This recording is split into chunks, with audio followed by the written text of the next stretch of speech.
Okay. Good evening all. அஸ்ஸலாமு அலைக்கும். எல்லாருக்கும் பேசுறது கேக்குது தானே? ஓ teacher. Okay. Okay. White board வந்து கிளியரா விளங்குதா? ஓ டீச்சர்.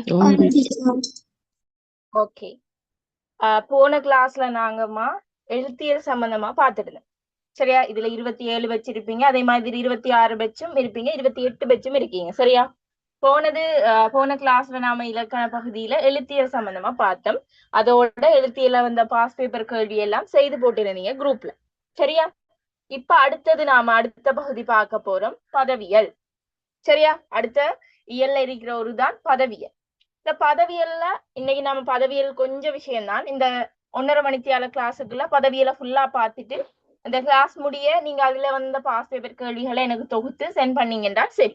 அதான் உங்களுக்கான வேர்க். சரி, ஃபர்ஸ்ட் ஆஃப் ஆல் சொல்லுங்க, பதம். பதம் என்றால் என்ன?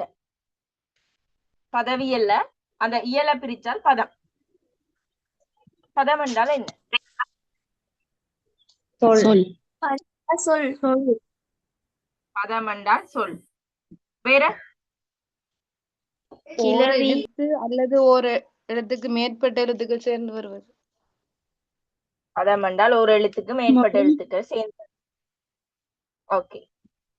அப்ப எல்லாரும் ஏற்கனவே ஆல்ரெடி படிச்சது மைண்ட்ல இருக்கு. பதம் என்று சொல்றது என்ன? ஒரு எழுத்து அல்லது பல எழுத்துக்கள் சேர்ந்து ஒரு பொருளை தந்தால், ஒரு மீனிங்க தந்தால் அதைத்தான் சொல்றது பதம். சரியா? ஒரு சொல்லோ அல்லது ஒன்றுக்கு மேற்பட்ட சொல்லோ சேர்ந்து ஒரு மீனிங்க தந்தால் அதை சொல்றதுதான் பதம். அதுதான் பதம். சரியா? இப்ப நிறைய சொற்கள் இருக்கு. தமிழ் எடுத்துக்கொண்டு போனீங்கன்னா நிறைய எழுத்து இருக்கு. 247 எழுத்து இருக்கு. அந்த 247 எழுத்தையும் நிறைய சொற்களாக ஆக்கலாம். அப்படி ஒரு எழுத்து தனித்து நின்றோ இல்லாட்டி பல எழுத்துக்கள் சேர்ந்தோ ஒரு பொருளொன்ற தருமாய் இருந்தால் அதைத்தான் சொல்றது பதம் என்று. அதான் சொல்றது என்ன? பதம் என்று. அப்ப பதம் என்றால் என்னன்னா உங்களுக்கு என்ன செய்ய மாட்டாங்க, கேட்க மாட்டாங்க. பட் நம்மளுக்கு தெரிஞ்சிருக்கணும். சரியா? பட் நம்மளுக்கு என்ன செஞ்சிருக்கணும்? தெரிஞ்சிருக்கணும். இல்லையே, பதவியல் வந்து பாத்தீங்கன்னா பதவியல்ல 2 வகை இருக்கு.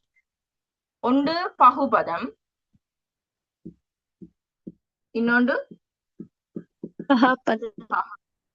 சரியா? நீங்களும் பேசணும். சரியா? இடைக்கல நீங்களும் பேசணும். ஒன்று பகுபதம், இன்னொன்று பகாபதம். பகுபதம் என்றால் என்ன? பகாபதம் என்றால் என்ன?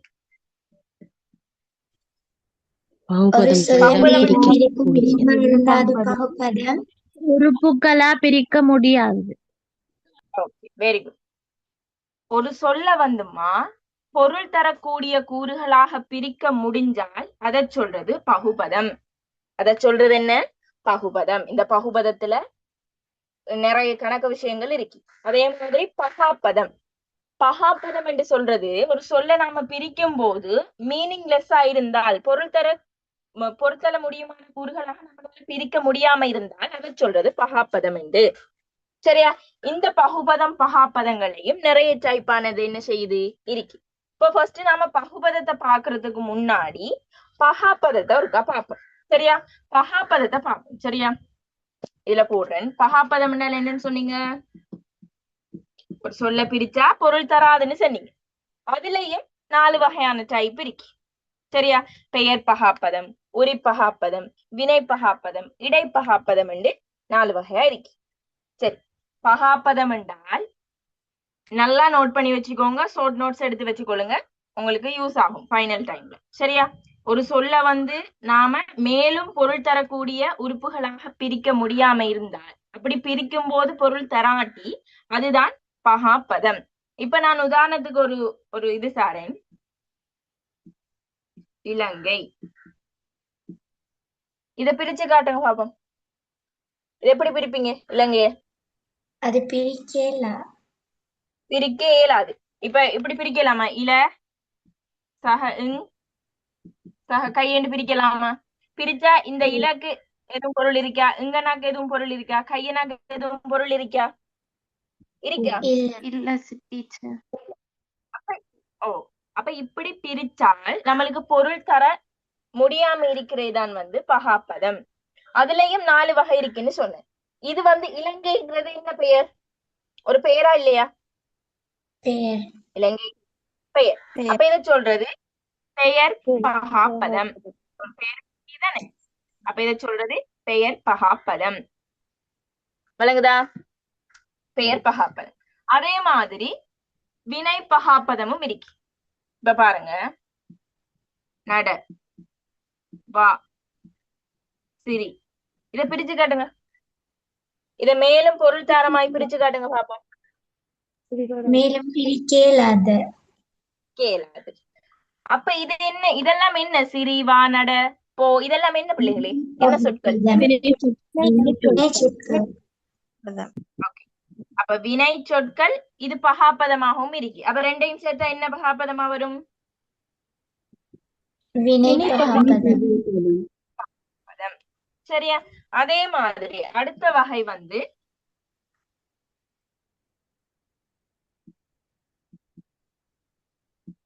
இதெல்லாம் என்ன? சால, சவன, உரிச்சொற்கள். இத பிரிச்சு பாருங்க. இது பிரிச்சு பார்த்தால் பொருள் தாரமாய் பிரிக்கலுமா இந்த சொற்களை? ஓகே. அப்ப இதெல்லாம் உரிச்சொற்கள்னு உங்களுக்கு தெரியும். 16 வகையான உரிச்சொற்கள் இருக்கு. கடி, அதெல்லாம் உரிச்சொற்கள். அப்ப இது வந்து என்ன பகாப்பத டைப்புக்குள்ள வரும்? நல்லா ஞாபகம் வச்சுக்கணும். சால, உரு, தவணனி அந்த மாதிரி எல்லாம் வந்து உரிச்சொற்கள் உங்களுக்கு தெரிஞ்சிருக்கணும். இதெல்லாம் பேசிக். சரி, ஓஎல்ல இருந்து படிச்சுட்டு வாரீங்க. சரியா? அப்ப இது உரிச்சொல். இப்ப கடைசியில பாருங்க, இன்னொரு கடைசி இடைப்பகாப்பதம் இருக்கு. இந்த மற்று, சரியா, கொள், ஏறு, சரி, இந்த மாதிரி முதலியான சொற்கள் வந்து என்னதுமா? இனியா? ஓ, இனி அந்த மாதிரியான சொற்கள் எல்லாம் வந்து இடைச்சொற்கள் வரும். அதே மாதிரி ஏ, சரியா, ஆ, இடைச்சொற்கள்னா இடையில நாம ஒரு சொல்ல, ஒரு வாக்கியத்தையோ பயன்படுத்த இடையில இணைக்கிற சொற்கள். அந்த மாதிரி. சரியா? ஆனால், எனவே, எனினும். சரி, ஆனால், எனவே, இதெல்லாம் பிரிக்கலுமா பிள்ளைகளே? பொருள் தாரமாய் பிரிக்கலுமா? ஆனால், ஆனாலுக்கு எப்படி பிரிப்பீங்க? ஆசக, நாலன்னு பிரிப்பீங்களா? இல்ல டீச்சர். இன்சஹால் பிரிப்பீங்களா? அப்படி பிரிச்ச பொருள் வருமா? வராது. சரி, இப்படி பிரிச்சாலாம் என்ன செய்யாது? பொருள் வராது. சரியா? பகுதி, விகுதி என்று பிரிச்சால் பொருள் தர இயலாதது எல்லாமே வந்து பகாப்பதம். அது எல்லாமே வந்து என்ன? பகாப்பதம். அப்ப இந்த பகாப்பதத்துக்குள்ள நீங்க என்ன பார்க்கணும்? பகாப்பதத்துக்குள்ள நீங்க என்னென்ன பார்க்கணும்? 4 வகையும் பார்க்கணும். சரி, இந்த 4 வகையும் என்ன செய்யணும்? பார்க்கணும். ஆனா பிள்ளைகளே, இன்னொரு வகை உண்டு இருக்கு. சில டைம் உங்களுக்கு கன்ஃபியூஸ் ஆகும். ஒரு உதாரணம் உண்டலிரன், பப்படம். இத பிரிங்க பாப்போம். பிரிச்சு சொல்லுங்க.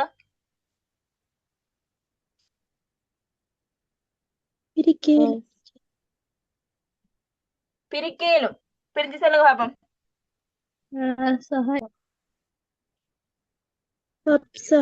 படம்.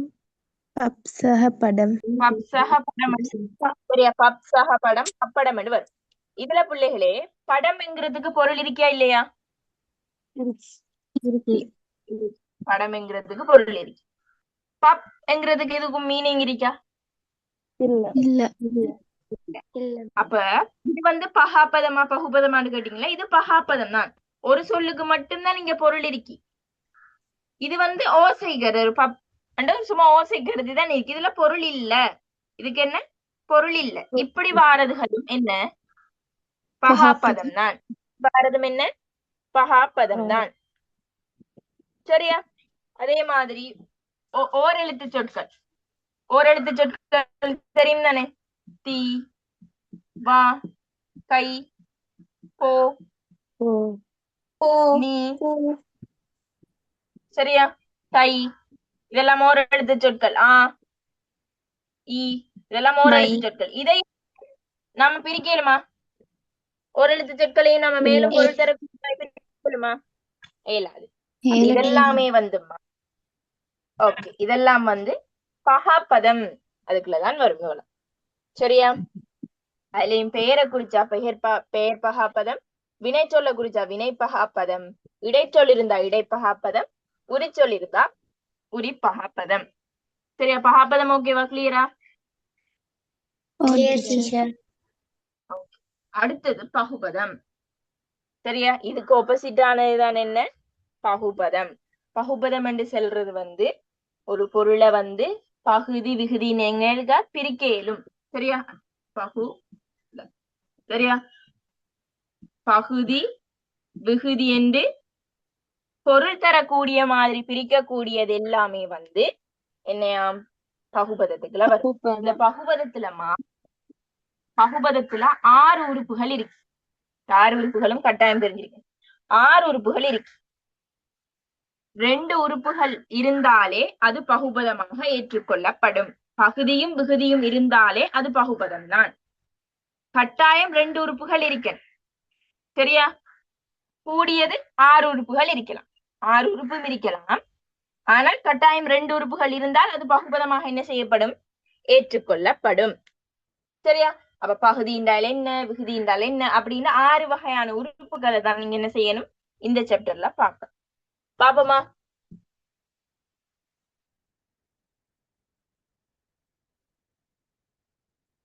எல்லாருக்கும் கிளியரா கேக்குதானே?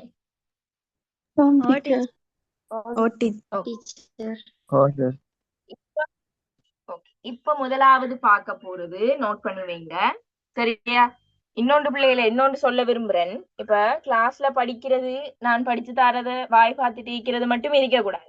கிளாஸ் முடிய நான் சொல்ற ஒர்க்க செய்யணும். சரியா? அப்பதான் அது உங்களோட மைண்ட்ல பதியும். நான் வந்தோம், கிளாஸ்ல இருந்தோம், படிச்சோம்னு போனீங்கன்னா அது ஃபைனலுக்கு உங்களுக்கு நினைவு நிக்காது. ஃபைனலுக்கு நினைவு நிக்கணும் என்றால் படிச்ச உடனே பாஸ் பேப்பர் செய்து பார்த்தால்தான், பாஸ் பேப்பர் தவிர வேணே பேப்பர்களையும் செய்து பார்த்தால்தான் உங்களுக்கு அது லாங் டேர்ம் மெமரியில சர்வ் ஆகும். இப்ப படிச்சுட்டு இப்போ உடனே அது அழிஞ்சு போயிடும். நாளைக்கு பாத்தீங்கன்னா மறந்து போயிடும். சரியா? அதுலயும் ஒருக்கா கவனம் செலுத்தி கொள்ளுங்க. சரி, இப்ப பகுதி. சரி, முதலாவது பகுதியை பத்தி பார்ப்போம். பகுதி என்றால் என்னம்மா? தெரிஞ்சாக்கள் சொல்லுங்க, ஏற்கனவே படிச்சாக்கள். ஒரு சொல்ல மேலும் பிரிக்க இயலுமாயிருந்தா அது பகுதின்னு சொல்லப்படும். அது பகுபதத்துக்கான வரைவிலக்கணம். பகுதி என்றால் என்ன? பகுதியை எப்படி கண்டுபிடிப்பீங்க? Very good. ஒரு சொல்லுண்ட அடிச்சொல். ஒரு சொல்லுண்ட என்ன? அடிச்சொல். இந்த பகுதியை வந்து முதநிலை என்றும் சொல்றது. இந்த பகுதி என்னன்னு சொல்றேன்? முதநிலை என்றும் சொல்றது. சரி, ஒரு சொல்லுண்ட அடிச்சொல்லாக இந்த பகுதி இருக்கும். அதே மாதிரி இது எப்படி கண்டுபிடிக்கிறேன்? ஒரு சொல்லுண்ட தொடக்கமே இதாத்தான் இருக்கு. ஒரு சொல்லுண்ட தொடக்கம் முதல் அடியேனே இதாத்தான் இருக்கு. சரியா? அதுதான் பகுதி. அதாவது ஒரு ஒரு உதாரணத்துக்கு நடந்தான் என்றால் இதுல அடிச்சொல் என்ன பிள்ளைகளே?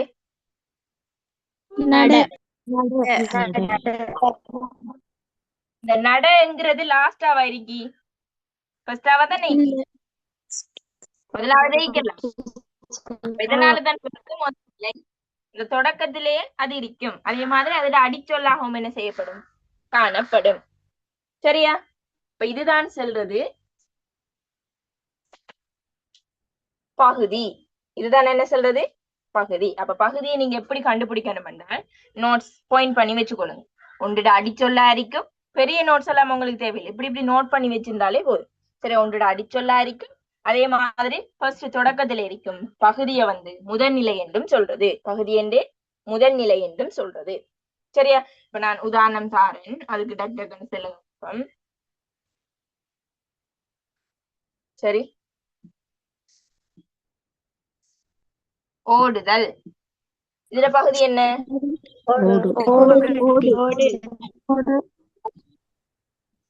சரியா? ஓடு. எப்படி பிரிக்கிறேன் என்றால் ஓடு சக என்ன வரும்?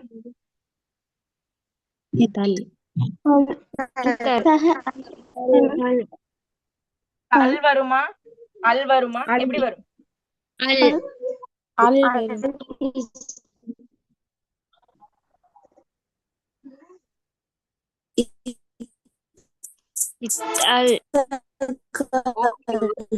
இத்தகால். ஏன் இத்தகால் என்றால் இந்த இத்தன்னா ஆனாவோட சேர்ந்து தானாவாக வந்துடும். அப்ப ஓடுகள். பிரிக்கிறது எல்லாருக்கும் தெரியும் தானே எப்படி பிரிக்கணும். டீச்சர். இதெல்லாம் பிள்ளைகள் 5ஆம் ஆண்டுல இருந்து பிரிக்கிற மெத்தட் படிச்சு கொண்டு இருக்கீங்க. சரியா? அப்ப முதலாவதாக இருக்கிறது ஓடு. ஓடு. சரியா? அதுதான் இது. இப்ப இதை சொல்லுங்க பாருங்க. ஓடினான். இதுல என்ன பகுதி?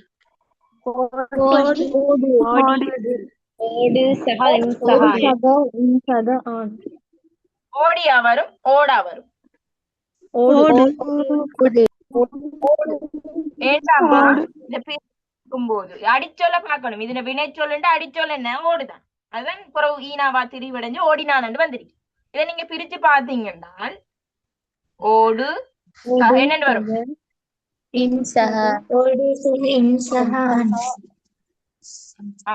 ஓடு சக இன்சக ஆண். இது எப்படி வரும்டா? திரும்ப ஓவன்னா அப்படியே வரும். இது வந்து டீனாவாக வந்து, இது வந்து இதோட சேர்ந்து நாவன்னாவாக வந்து கடைசியில அப்படியே வரும். சரியா? அப்ப பிரிக்கும் போது பார்க்கணும். இப்ப டீச்சர் சொன்னாவே பகுதி என்றால் முதலாவது எழுத்து தான் வரும் என்று ஓடி என்று பகுதியை போடுற இல்ல. உங்களுக்கு எக்ஸாம்ல விடையில இந்த ஓடின்னு தருவாங்க, அதை கண்டு ஓடின்னு போடுற இல்ல. சரியா? பிரிச்சு பார்க்கணும். அது அடிச்சொல் ஓடு. விளங்குதா? இப்ப எப்படி பகுதி கண்டுபிடிக்கிறேன்?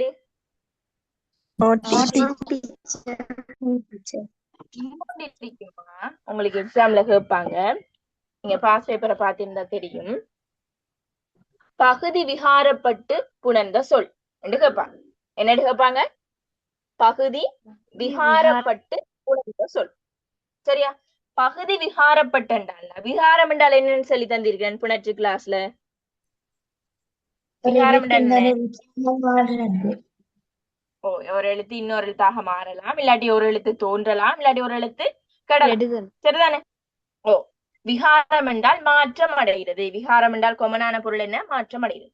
பகுதி விகாரப்பட்டு புணர்ந்த சொல் என்றால் ஃபர்ஸ்ட் பகுதியை நீங்க கண்டுபிடிக்க. அந்த பகுதி வந்து மாற்றம் அடைஞ்சு புணர்ந்திருக்கிற சொல், அதுதான் பகுதி விகாரப்பட்டு புணர்ந்த சொல். உதாரணத்துக்கு அது எப்படி என்றால் வந்தான். வந்தான் என்ற ஒரு வினை சொல்லி இருக்கு. இதுல பகுதி என்ன?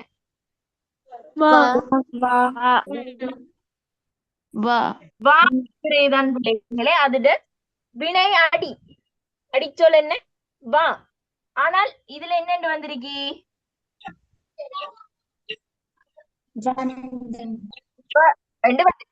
வாங்கிறது வ என்று என்ன செஞ்சிருக்கி? மாற்றம் அடைஞ்சு வந்திருக்கி. அப்ப இதைத்தான் சொல்றது பகுதி விகாரப்பட்டு புணர்ந்த சொல். பகுதி என்ன செஞ்சிருக்கி? விகாரம் அடைஞ்சு.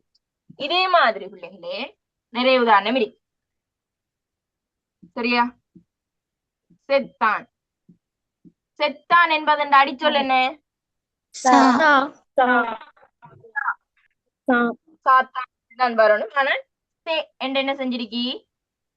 தேவடைஞ்சு வந்திருக்கி. அப்ப இது என்ன? இதுதான் அதோட உண்மையான அடிச்சொல். ஆனால் இது என்ன செஞ்சிருக்கி? சே ஆக வந்திருக்கி. அப்ப இது என்ன? பகுதி வந்து விகாரப்பட்டு புணர்ந்திருக்கி. பகுதி வந்து என்னமா? கண்டான். எல்லாம் தான் சொல்ல போறேன். கண்டான். இதுல அடிச்சொல் என்ன? தான். இங்க என்னன்னு வந்திருக்கி? வந்து. அப்ப இதுவும் என்ன? பகுதி விகாரப்பட்டு வந்த சொல்தான். சரியா? அதை இந்த மாதிரியான சொற்கள் வேற இத மாதிரி நீங்க கண்ட உதாரணங்கள்.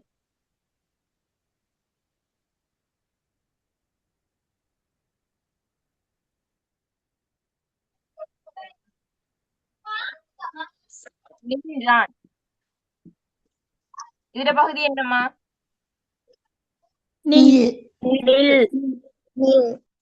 ஆனா என்னன்னு வந்திருக்கி?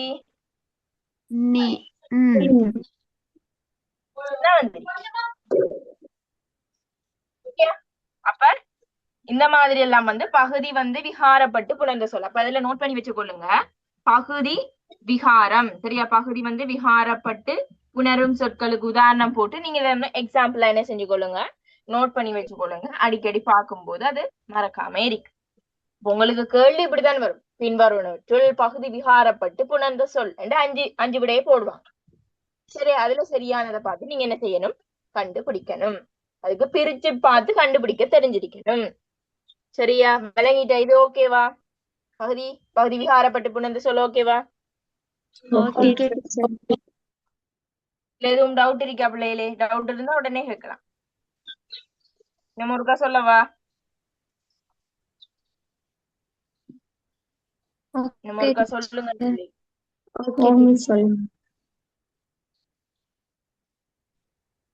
பகுதி விகாரப்பட்டு புணர்ந்த சொல்லண்டாம்.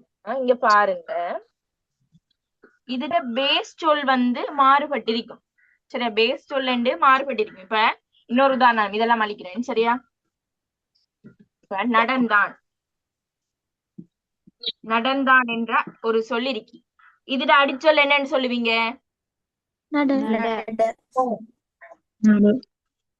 இங்கேயும் நடதான், இங்கேயும் நடதான். எதுவும் சேஞ்ச் இருக்கா? இல்ல. சரியா, எதுவும் சேஞ்ச் இல்ல. அதே இப்ப பாருங்க, வந்தான். இதுல அடிச்சொல் என்ன? இதுல சொல் என்ன?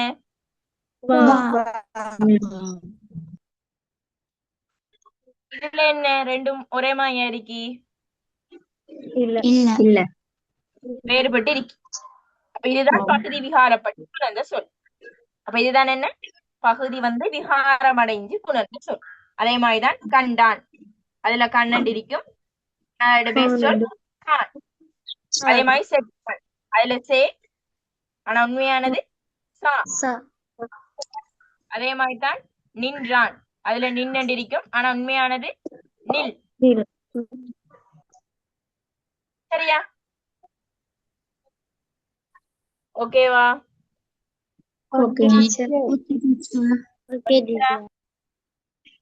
டீச்சர்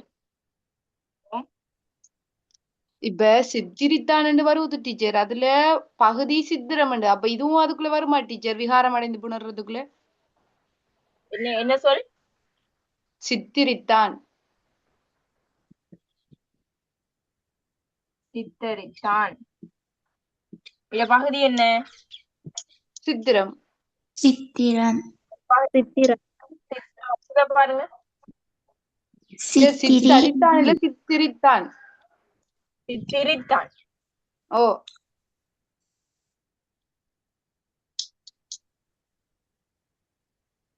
சித்திரித்தான்.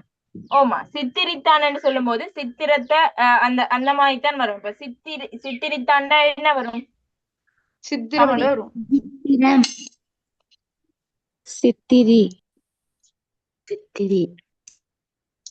சித்திரம் அங்கால என்னன்னு வரும்?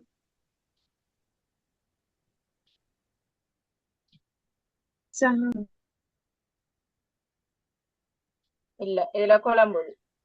சித்தி, இதுல ரீவாரண்டா, சும்மண்ணா கட்டு, இங்க ஈவர். சரியா, சித்திரித்தான். சரியா, இதுல என்ன ஹேட்டிங்க? இதுல பகுதி விகாரப்படுதாண்டா ஹேட்டிங்க. இதுல பகுதி விகாரம் அடைஞ்சு வருதுன்னு கேட்டேன். சித்திரம், இங்க சித்திரி என்று வந்திருக்கு. சித்திரம் என்று பேஸ் சொல் வராம இங்க சித்திரி வந்தால் அது என்ன? பகுதி விகாரப்பட்டுதான். ஆனால் சித்தரித்தான் அப்படி வராதுமா. சித்தரி என்கிறதான் அதுல அடி சொல்ல இருக்கு. சரியா, மாறி மாறி வரும். இது ஒரு பாஸ்ட் பேப்பர்ல வந்துச்சுன்னு நினைக்கிறேன். என்ன டீச்சர், அந்த சித்திரித்தான் இருக்கல டீச்சர், அதுக்கு பகுதி சித்திரம் தானே டீச்சர்? ஓ, சரி டீச்சர். பாஸ்ட் பேப்பர் கேள்வி தானே? ஓ டீச்சர், பாஸ்ட் பேப்பர் கேள்விதான். சரி, இப்ப அடுத்தது அந்த பகுதியிலே தான் இன்னொரு ஆளை மெயினா ஒரு ஆளை பார்க்க போறோம். யார் என்றால் கூட்டு பகுதி.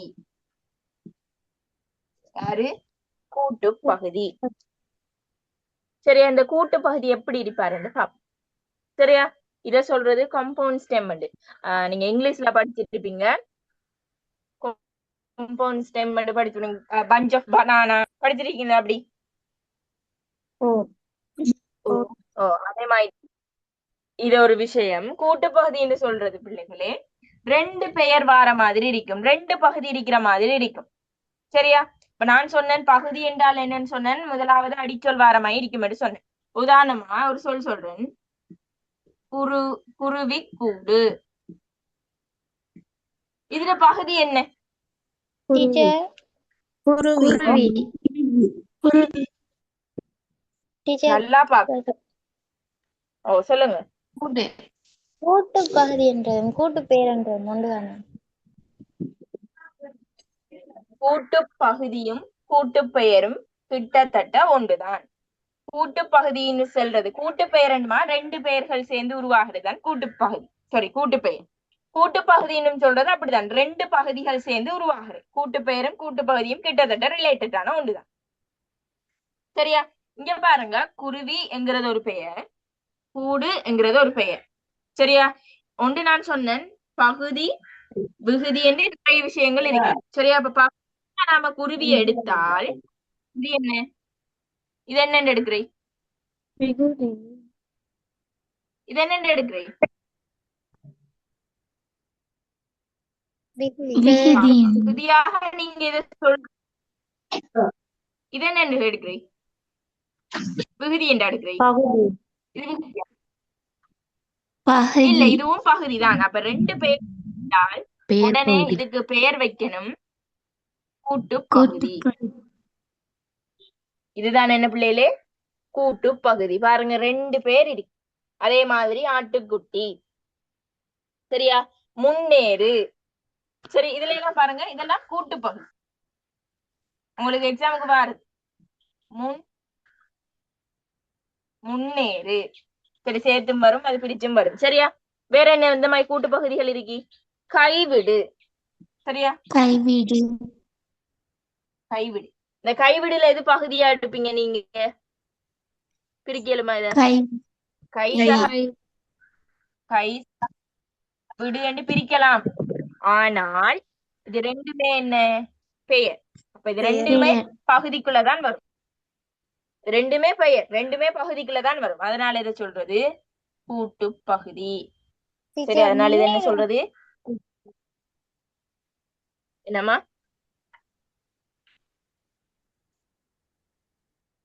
முன்னேறு.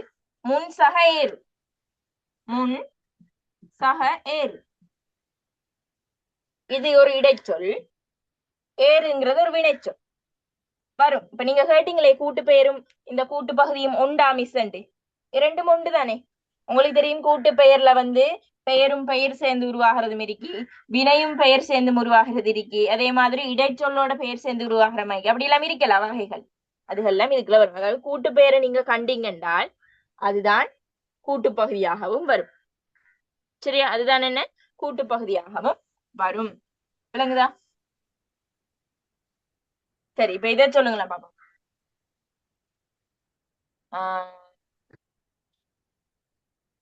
உதாரணம் என்ன தரலாம்? சரி, இதை சொல்லுங்க.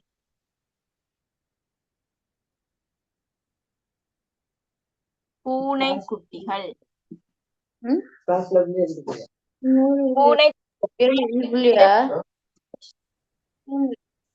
பூனை குட்டி சகக்கள். ஓகே, பூனை. அது சரி, இது என்னன்னு எடுப்பீங்க நீங்க? பகுதி என்ன?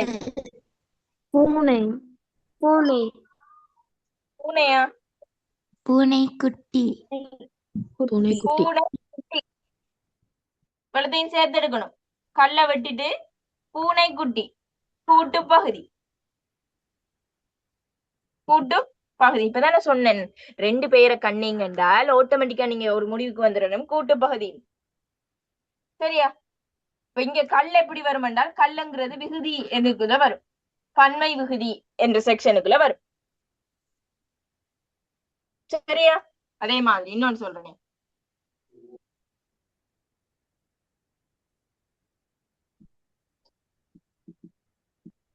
படகோட்டிகள். இதுல வந்து கூட்டு பெயர் இடம் பெற்றிருக்கா இல்லையா? இடம் பெற்றிருக்கு. என்னன்னு சொல்றீங்க? படகோட்டி பகுதி கல் விகுதி. படகு சக ஓட்டி ரெண்டும் சேர்ந்துதான் படகோட்டி என்று இருக்கு. இங்கால இந்த கல்லுங்கிறது விகுதி. கல்லுங்கிறது என்ன? பன்மை விகுதி. விளங்குதா? கூட்டு பகுதி எப்படி என்னமா? கேள்விப்பட்டான். கேள்விப்பட்டான். அதுல என்ன கேள்வி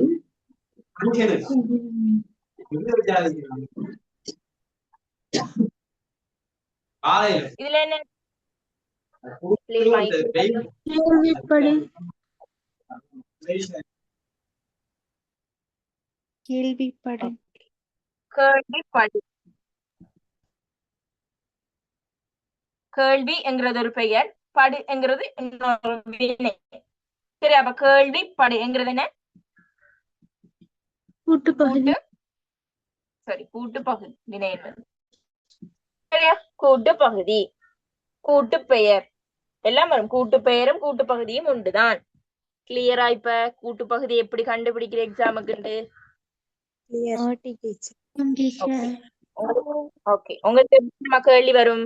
பின்வருவற்றுள் கூட்டு பகுதி இடம்பெற்ற சொல் என்று 5 சொல்ல போடுவாங்க. போட்டுட்டு இப்படிதான் தருவாங்க விடைய.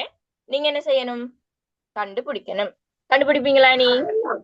டீச்சர் ஓ, இப்ப குருவி கூடண்டு தந்துட்டு கேக்குறாங்க எக்ஸாம்ல இதுல உள்ள கூட்டு பகுதியே நம்ம அப்ப ஃபுல்லா குருவி கூட நான் சரி அதை கொடுக்கலாம் தானே டீச்சர்? இன்னொன்று இருக்கு, இன்னொரு விஷயமும் பார்க்கணும் நீங்க. சரியா? நூறா நில்லுங்க, வெயிட் பண்ணுங்க, சொல்றேன். கூட்டு பகுதி இடம்பெற்ற சொல். நான் ஒரு கேள்வி தரேன். சரியா?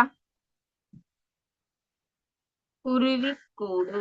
சரியா? முதலாவது விட குருவி கூடு. சரியா? ரெண்டாவது விட வந்து மனிதன். சரியா? ரெண்டாவது விட மனிதன். மூன்றாவது நாய்கள். சரி, நாலாவது பூனை. பூனைகள் என்ன சும்மா சொல்றேன். சரியா? அஞ்சாவது விட வந்து குருவி கூடுகள். இதுல எது ஆன்சர்? குருவி கூடு.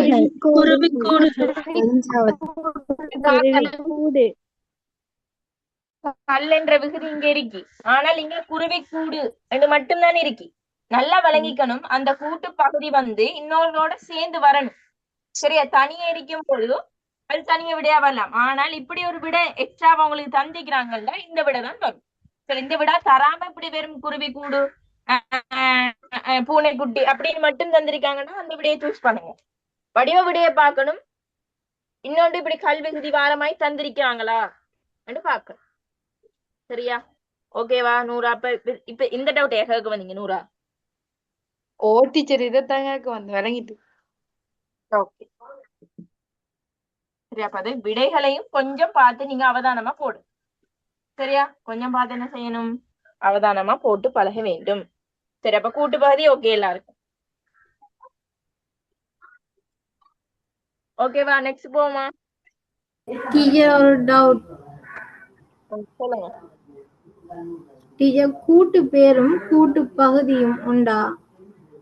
நீங்க உண்டுன்னு சொன்னீங்க, அது வெவ்வேறு இல்லையா? கூட்டு பகுதி equal to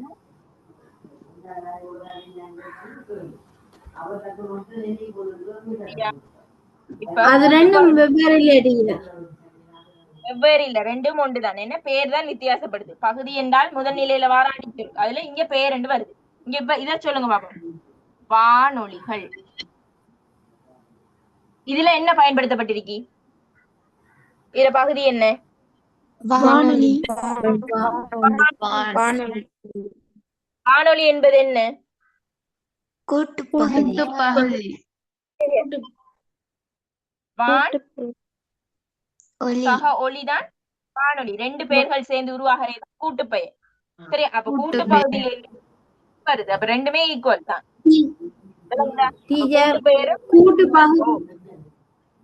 கூட்டு பகுதியில ரெண்டு அடிகள் சேர்ந்து வந்தா தானே, அதாவது அந்த உருவாகிற அந்த பேசிக் அடிகள் ரெண்டு சேர்ந்து வந்தா தானே, அந்த அடிச்சொல் ரெண்டு சேர்ந்து வந்தா கூட்டு பகுதின்னு சொல்லுவாங்க. கூட்டு பேர்னா ரெண்டு பேர் சேர்ந்து வரணும்னா டீச்சர்.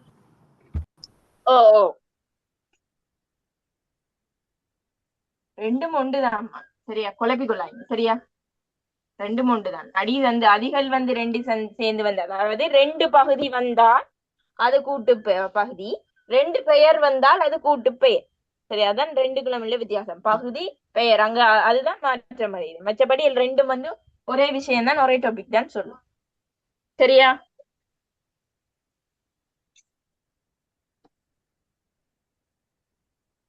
ஓகேவா? இதுல இன்னுமே டவுட் இருக்கா? டீச்சர் ஓ,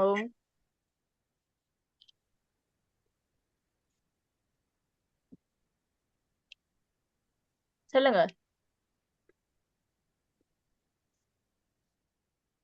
மெசேஜ் டீச்சர் நீங்க போடுறாக்கள். சொன்ன மாதிரி அந்த பன்மை விதி சொல் சேர்ந்து வர எல்லாம் கூட்டு பகுதி இல்ல தானே? இப்ப ஓடினார்கள் என்றதுல எல்லாம் வந்து பகுதியை இரண்டாம் பிரிக்கல தானே? அப்ப அதெல்லாம் கூட்டு பகுதி இல்ல தானே? அதெல்லாம் கூட்டு பகுதி இல்ல. இப்ப ஓடினார்கள், இதுல ஓடுன்னு மட்டும் ஒரு பகுதி தான் இருக்கி. ஓடுன்னு ஒரு பகுதி தான் நம்ம இருக்கி. அப்ப இது வெறுமனே பகுதி மட்டும் வரும். கூட்டு பகுதியா வாரண்டால் ரெண்டு பேர் வாரமாய் இருக்கும். இது தனிப்பகுதி. சரியா? Okay teacher. Okay teacher. Okay, அடுத்த விஷயம் பார்ப்போம். அடுத்தது என்னென்றால், பகுதி பார்த்துட்டோம், விகுதி. சரியா, பகுதி ஓகே. அடுத்தது விகுதி. விகுதி என்றால், பகுதி என்றா சொன்ன முதல்நிலை என்று. விகுதி என்று என்ன சொல்றது? சொல்லுங்க பாப்போம். சொல்லின்ற இறுதியில வரும் டீச்சர். சொல்லின்ற இறுதியில வந்து திணைப்பால் என்னிடம் காலம் காட்டும். சிலது மட்டும்தான் காலம் காட்டும், மற்றது பெருசா காலம் காட்டாது. Very good.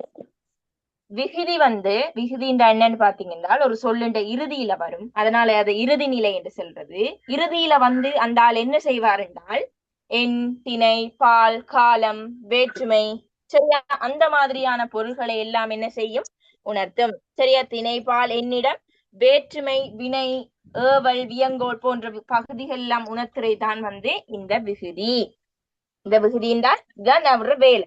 அதை இறுதிநிலை என்று சொல்றது. எப்படி விகுதியை கண்டுபிடிக்கிறதா? லாஸ்டா இருக்கும். லாஸ்டா இருக்கிறது தான் என்ன? விகுதி. சரியா, இந்த விகுதியில நிறைய டைப் இருக்கு. சரி, இப்போ ஒருக்கா பார்ப்போம். சரியா, பசுக்கள், இதுல பகுதி என்ன? இப்ப சொல்லுங்க. பகுதி. சரியா, இக்கண்ணா வந்து தோன்றல் மூலம் வந்து தெரியும் தானே? இக்கண்ணா வந்து தோன்றல் மூலம் வருது. சரியா, அதை இப்ப நம்ம அழிப்போம். பசு சக கல், பசுக்கள் என்று வருது. அப்ப இந்த கல்லுங்கிறது என்ன பிள்ளை? பன்மை விகுதி. இதுதான் விகுதி. அந்த விகுதியிலையும் நான் சொன்னேன் இப்ப, திணை, பால், எண், இடம் எல்லாம் காட்டுமே. இது வந்து என்னத்தை காட்டுது? என்ன காட்டுது? காட்டுது டீச்சர். ஒருமையா பன்மையா என்றது என்னத்தை செய்து? இந்த கல்லுங்கிறது காட்டுது. ஒருமையா பன்மையா? பூக்கள் என்ற நிறைய பூக்கள் இருக்கு, பசுக்கள் என்ற நிறைய பசுக்கள் இருக்கு. அப்ப இந்த கல்லுங்கிற விகுதி வந்து பன்மை விகுதி. கல்லுங்கிறது என்ன? பன்மை விகுதி. சரியா, அதே மாதிரி பிள்ளைங்களே இப்ப சொன்னேன் திணைய காட்டுவது. திணை என்ன? என்ன திணை இருக்கு? எத்தனை திணை இருக்கு? அகரிணை இருக்கு. அந்த உயர் திணையிலையும் திணையின்ற பாலக்காட் எத்தனை பால் இருக்கு? ஆண்பால், இப்ப பாரு, பலவின் பால், அரசன், அரசி. சரியா, அரசன் என்பதுல பகுதி என்ன? அரசு. அரசு. அரசு. அரசு. அத அங்கால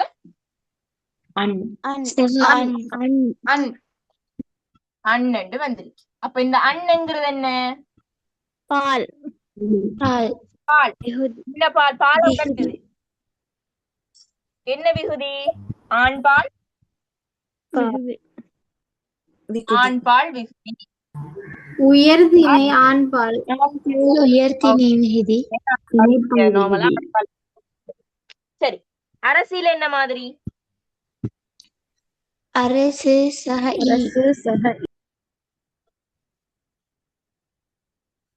அப்ப இங்க ஈ என்ன? பெண்பால் விகுதி. பெண்பால் விகுதி. சரியா? விளங்குதா? அதே மாதிரி அரசன் என்று சொல்றது ஆண்பால் விகுதிதான், அரசி என்று சொல்றது ஈ வந்து பெண்பால் விகுதி. இப்ப நடந்தான். சரியா?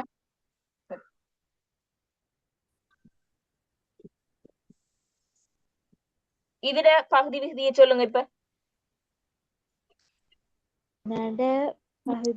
பகுதி சகன் சகான்.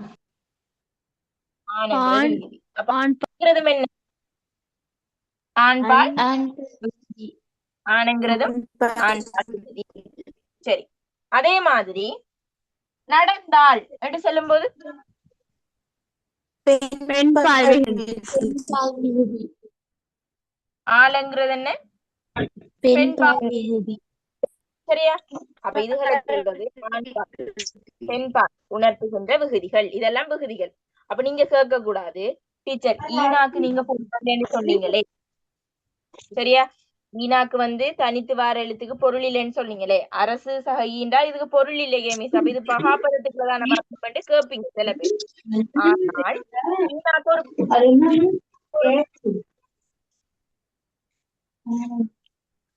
அரசி ஈனாக்கு ஒரு பொருள் இருக்கு. என்ன? பெண்பால் விகுதி.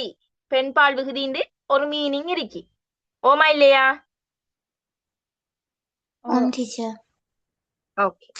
அப்ப கேட்க கூடாது அண்ணன் என்ன டீச்சர் எந்த மீனிங்கும் இல்லையே அண்ணுக்கு, அதை எப்படி சொல்லுவீங்க அண்ணுக்குன்னு கேட்க கூடாது. ஓகே டீச்சர் நடந்தனர்ன்றது நடந்தனர் என்று போது அதுல அர் விகுதி. நடந்தனர் அர்ங்கிற விகுதி. அர்ங்கிறது என்னத்தை உணர்த்துது உங்களுக்கு? No no.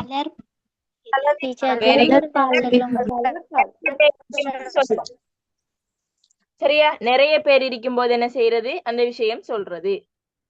சரியா? அப்ப இது அர்ங்கிறது பலர்பால். சரியா? என்னமா? படற்கை பன்மை என்று வராதா? படற்கை பன்மை. படற்கை பன்மை. நடந்தனர் என்று சொல்லும் போது படற்கையில் இருக்கிறாக்களை குறிக்கும். அதே மாதிரி பன்மையான விஷயமோ வரும், அப்படியும் வரும்.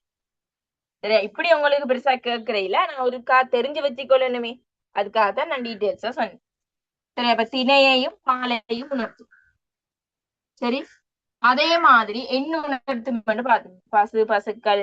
சரி. அந்த கல்விகுதி என்ன வந்து உணர்த்தும். அதே மாதிரி ஒருமையா பன்மையா? சரி. இடத்தை உணர்த்தும். தன்மை, முன்னிலை, படர்க்கை போன்ற இடங்களை உணர்த்தும். உதாரணத்துக்கு போனேன், இது அடிச்சொல் என்ன?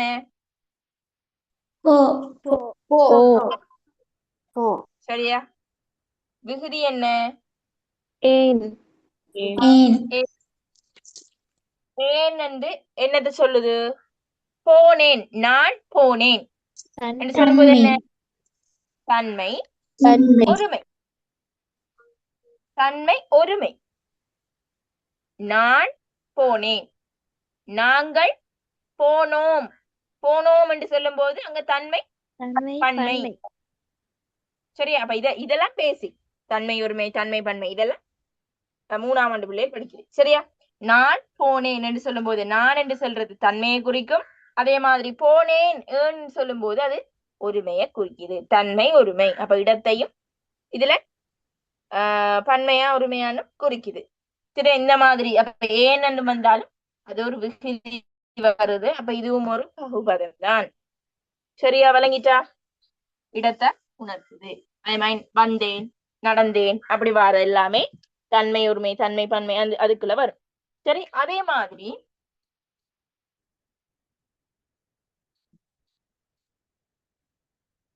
பூனையை. சரியா? நாயை. இத பிரிங்க பாப்போம். பூனையை பிரிச்சா எப்படி வரும்? பகுதி என்ன? பூனை ஐ பூனை பூனை சஹாய்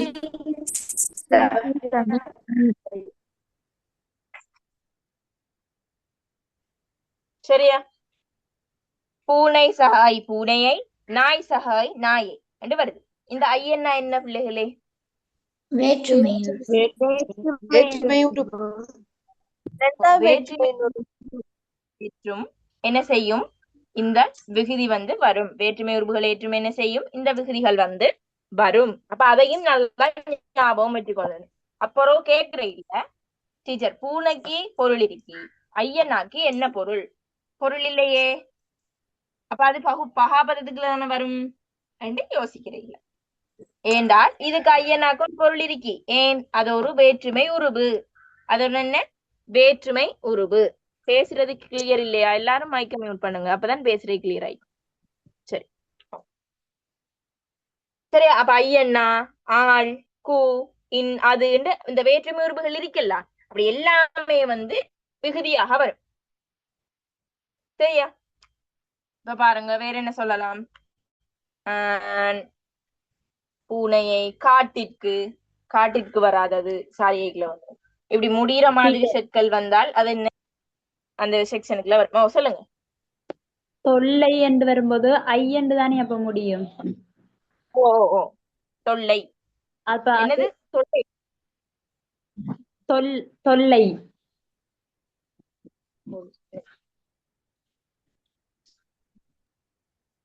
தொல்லை. தொல் அப்படின்னு பிரிக்கும் போது அதுக்கு பொருள் இல்ல தானே மிஸ்? டீச்சர் அதுக்கு Okay, wait. தொல்லுக்கு பொருள் வராத டீச்சர். வெயிட் நான் சொல்றேன். எல்லாரும் நல்ல அறிவோட பிள்ளைகள் தான் சொல்றேன். தொல்லைங்கிறது என்ன? ஒரு ஃபர்ஸ்ட் ஆஃப் ஆல் ஒரு பெயர். ஒரு என்னது? ஒரு பெயர். தொல்லைங்கிறது ஒரு பெயர். அதை பிரிக்கல. சரியா? விளங்குதா? எல்லாத்தையும் நாம பிரிக்க தொல் சகாய் என்று பிரிக்கல. தொல்லைங்கிறது இப்ப இலங்கை என்று பிரிக்கலாமாய், தொல்லைங்கிறது பிரிக்கல. அது ஒரு செயல். பாடசாலை வருமா? என்னமா? பாடசாலை. பாடசாலையை இதுக்குள்ள கொண்டு வாரீங்க? பாடசாலை இது என்ன பிள்ளைகளே? ஃபர்ஸ்ட் ஆஃப் ஆல் பாடசாலைங்கிறது என்ன? பெயர். என்ன டீச்சர். பெயர். என்ன பெயர் இது?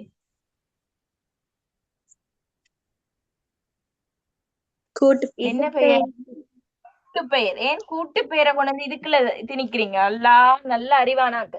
பாடசாலை, பாடம் சகசாலை, வைத்தியசாலை அதெல்லாம் வந்து கூட்டு பெயருக்குள்ள வரும். இதுல நீங்க ஐய கண்டுட்டு இதுக்குள்ள வருமண்டி விகுதிக்குள்ள வருமண்டி யோசிக்க கூடாது. சரியா?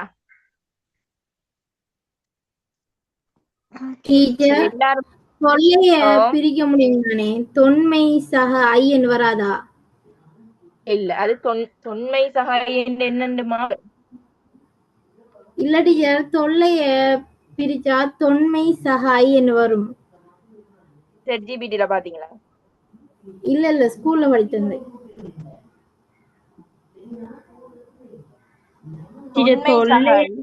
பண்பு பேர் விகுதிக்குள்ள வரும் தானே டீச்சர்?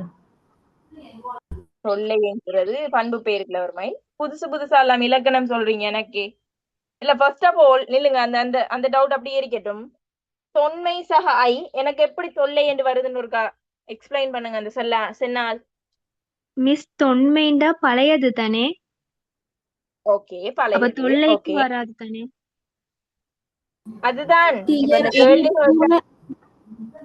இல்ல, புணர்ந்து தொல்லை என்று வரும். புணர்ந்து தொல்லை என்று வரும். தொன்மை என்று டீச்சர் தொல்லையா புணரும்? அதான் வெயிட் புணர்ச்சி படிச்சோமா நாம? இல்லையா? புணர்ச்சி படிச்சோம்ல. புணர்ச்சியின் எல்லா விதிகளும் சொல்லி தந்தனா இல்லையா உங்களுக்கு? படிச்சாக்கள் சொல்லுங்க இது எப்படி வருமெண்டு.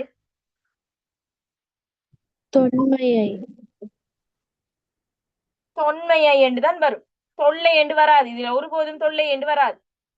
வேணுமென்றால் நீங்க எப்படி எழுதலாம்? எப்படி? தொல்லை பிளஸ் ஐ, தொல்லையை என்று வரும். ஆனால் இது வந்து தொல்லை. என்று வராது. யாருமா உங்களுக்கு படிச்சிருந்து? பிழையான வழிகாட்டல்களோட படிக்காதீங்க. தமிழ் இலக்கணம் நீங்க நினைக்கிற மாதிரி லேசுப்பட்ட விஷயம் இல்லை. சரியா? தொன்மை இதுல லொஜிக்கே இல்ல. தொன்மை எப்படி ஐ தொல்லை எங்க இருந்து அந்த இல்லைன்னா லையனா வந்துச்சு? டீச்சர் இன்னும் நிலைமொழி தானே டீச்சர், நிலைமொழியோட உணர்ந்து வராதா? சரி, யாருமா நீங்க கதைக்கிறது யாரு? அதுக்கு சொல்லுங்க. ஜஹ்ரா. நீங்க ஒருக்கா எனக்கு வாட்ஸ்அப்ல தனியா ஒருக்கா மெசேஜ் போடுங்க. அந்த உங்களுக்கு அந்த டவுட்டை நான் கிளியர் பண்றேன். சரியா? தொல்லை சகை எப்படி தொன்மை வரும், சாரி தொன்மை சகை எப்படி தொல்லைன்னு வரும்னு நான் உங்களுக்கு சொல்றேன். சரியா? இப்ப பிள்ளைகள் எல்லாம் குழம்ப போகுது. ஓகே சரியா? சரி, என்னத்தை படிச்சிருந்தேன்னு மறந்தே போச்சு.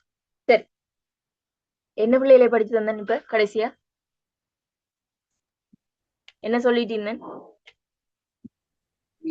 வேற்றுமை உறவுகளை வேற்றுமை விகுதி. சரி, ஓகே சரியா? ஓகே, வேற்றுமை விகுதிகள் பார்த்துட்டு இருந்தோம். அப்ப அப்படி என்ன அந்த மாதிரி எல்லாம் வந்தால் அது வேற்றுமை விகுதி என்ற செக்ஷனுக்குள்ள வரும். அதே மாதிரி பிள்ளைகளே வினா எழுத்து. வினா எழுத்து தெரியும் தானே? இப்ப மரமா, மனிதனா, இதெல்லாம் கேள்வி. இப்படி கேட்கும் போது மரமா என்று கேட்கும் போது இடப்பகுதி என்ன?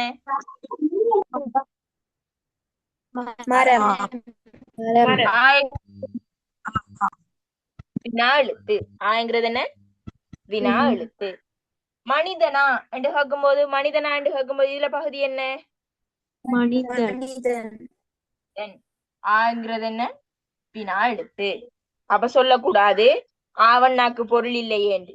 ஆவண்ணா வந்து வினா எழுத்து என்ற செக்ஷனுக்குள்ள வரும். அதே சமயம் ஆண்டு தனியே இருந்தா அது பகாப்பதம். சரி, ஆண்டு தனியே இருந்தா என்ன? பகாப்பதம். விளங்குதா? அதே மாதிரி நிறைய இருக்கு. வியங்கோல் விகுதி. சரி, இப்ப இங்க பாருங்க. வாழ்க, இது பகுபதமா இல்லையா? என்னன்னு சொல்றீங்க? என்னன்னு சொல்றீங்க?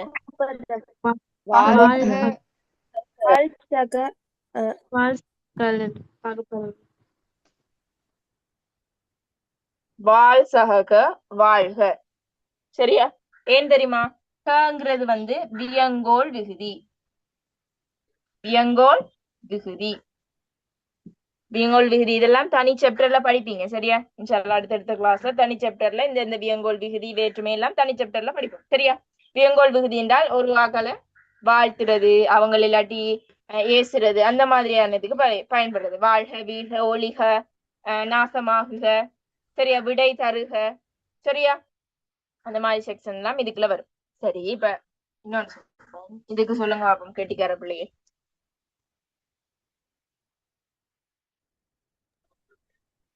இது எப்படி வரும்?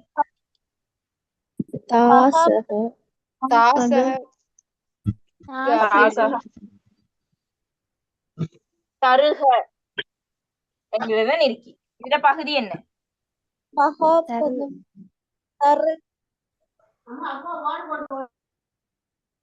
தருசகவா இல்லாட்டி தாசக ரூசகவா?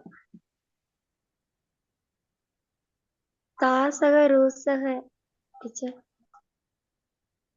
அப்படி மாறி இப்படி வரும். அப்படியா? சரி, இதான உங்களுக்கான வேர்க். சரியா? தேடுறதுக்கான வேர்க். தருகவை பிரிச்சால் என்னென்று வரும், அது பொருள் தரமாய் பிரிக்கக்கூடியது எப்படி என்று தேடி அடுத்த கிளாஸ்ல சொல்றீங்க. சரியா? சரி, இதே மாதிரி நிறைய விஷயங்கள் இருக்கு. அதே மாதிரி தொழிற்பெயர் விகுதிகள், அதே மாதிரி பெயரச்ச விகுதிகள், வினையச்ச விகுதிகள் என்று இருக்கு.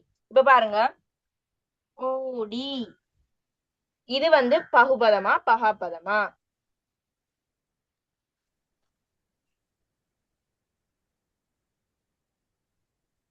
ஓடிங்கிறது பகுபதமா பகாப்பதமா? இது ஒரு வினைச்சொல் ஓடிங்கிறது. இதை நான் கேட்கிறேன், பகுபதமா பகாப்பதமா? பகுபதம் என்றால் எப்படி வரும்? ஓடு சகை பகாப்பதம் மிஸ். பகாப்பதம். பகுபதம். நல்லா கிளியரா வச்சுக்கொள்ளுங்க. பகுபதம் ஓடி, ஓடு சக, இது பிரிச்சு பார்த்தான் கண்டுபிடிக்கணும். பிரிச்சு பார்க்கும்போது ஓடுங்கிறது இது ஓடுங்கிறது பகுதி, ஈ வந்து விகுதி. பிரிச்சு பார்த்து கண்டுபிடிங்க. சரியா? இப்ப நான் தமிழில ஈ வந்து பொருள் தருது இல்லையா? இப்பதானே சொன்னேன் ஈ வந்து விகுதி என்று. ஈ வந்து என்ன விகுதி? வினையச்ச விகுதி. வினையச்சம் பெயரெச்சம் தெரியுமா உங்களுக்கு எல்லாருக்கும்? வினை எச்சம் பெயர் எச்சம் தெரியுமா? அட விகுதிகள் என்ன இருக்குன்னு தெரியுமா?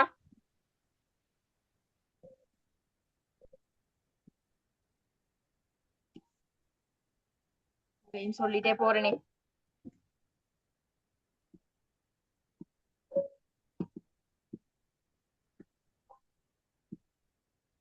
சரியா? ஓடி வந்தான். சரியா? ஓடி வந்தான். வந்தான்ங்கிறது ஒரு வினை. சரியா? வந்தான்ங்கிறது ஒரு வினை. அந்த வினைக்கு முன்னால வாரைதான் என்ன? இங்க பாருங்க, ஓடி வந்தான். அப்ப இது வினையை டிஸ்கிரைப் பண்ற மாதிரி வருது. இது வந்து வினையச்சம். ஓடி வந்தான் வினைக்கு முன்னால இருக்கு பாருங்க, ஓடி வந்தான். அதே மாதிரி பெயரச்சமும் இருக்கு. சரியா? பெயரச்சத்துக்கு பாருங்க, படித்த மனிதன். மனிதன்ங்கிறது என்ன? மனிதன் என்பது அந்த பெயருக்குனால வந்தால் படித்த மனிதன். அவன் எப்படிப்பட்ட மனிதன்? படித்த மனிதன். அப்ப இது என்ன? படித்தங்கிறது என்ன? பெயர் எச்சம். என்ன? பெயரெச்சம். சரியா? அப்ப பெயரெச்சத்துக்கு ஆனா அந்த மாதிரி விகுதிகளும், வினையச்சத்துக்கு ஈ என்ற விகுதிகளும் அப்படி வரும். சரியா? பெயரச்சம் வினையச்சம் தனி ஒரு பெரிய பாடமா இருக்கு உங்களுக்கு. சரியா? இப்படி வார விகுதிகளும் வந்து இந்த பகுபத விகுதிகளுக்குள்ள வரும். சரியா? இந்த பகுபத விகுதிக்குள்ள என்ன செய்யும்? வரும். சரியா? அப்ப இதை சொல்லுங்க, வந்த என்கிறது. இப்ப சொல்லுங்க, வந்தங்கிறது பகுபதமா பகுபதமா? வாசக இதுல இதுல கடைசியில வந்த இங்கால போட்டு பாருங்க, ஒரு சொல்ல போட்டு பாருங்க, வந்த மனிதன். சரியா? வந்த மனிதன் இல்லாட்டி வந்த பொருள், வந்த நிமிடம், எப்படி ஏதாச்சும் சம்டைம் போட்டு பாருங்க, அதுல என்ன போடலாம் இருக்கு. சரியா? ஒரு பெயர் சொல்லத்தான் போடணும். அப்ப பெயர் வினையச்சம், பெயரெச்சம். சரியா? இதுக்கு பின்னால வந்த முடித்தான் என்ற ஒரு வினை சொல்ல போடலுமா நம்மளால?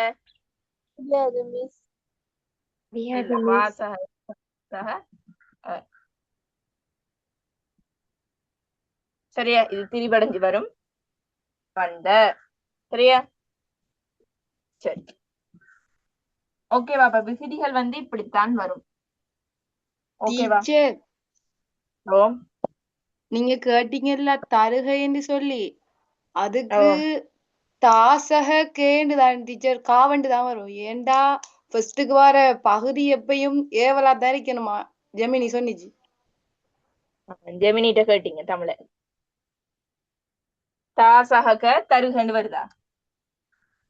ஓ டீச்சர், அப்படித்தான் வருது. ஏண்டா ஃபர்ஸ்டுக்கு வர பகுதி எப்பயும் ஏவலா தான் இருக்கணுமா? பின்னுக்கு வர அந்த ஹாவண்டு வாரது அது வாழ்த்துதல் அப்படின்ற ஒரு மீனிங்குள்ள வருதான். ஜெமினிட்ட ChatGPT போயிட்டு தமிழுக்கு நீங்க ஒழுங்கான ஆன்சர் எடுக்கலாம். இங்கிலீஷ் வேற வேற சப்ஜெக்டுக்கு எடுக்கலாம். தமிழுக்கும் இலக்கணத்துக்கும் தமிழுக்கும் எடுக்கலாம் நார்மலா. இலக்கணத்துக்கு சுத்தமா ஜெமினிக்கு ஒண்ணுமே தெரியாது. வேணுமெண்டா அடிச்சு பாருங்க, பாஸ் பேப்பரோட வச்சு செஞ்சு பாருங்க, அது என்ன மாதிரி சொதப்பலாம். சரியா? சரி, நீங்களா கொஞ்சம் ட்ரை பண்ணுங்க. சரியா? அப்பதான் இந்த ருசி உங்களுக்கு. ஜெமினி ChatGPTல இந்த தருக வாங்க போங்க அதுக்கெல்லாம் பிரிச்சு கேட்டீங்கன்னா சில டைம் தான் சரியான விட வரும். ஆனா மோஸ்ட்லி தமிழ் இலக்கணம் அது பச்சை பிள்ளையா தான் தரும். சரியா? ஓகே, அப்ப விகுதிகள் ஓகேவா எல்லாருக்கும்?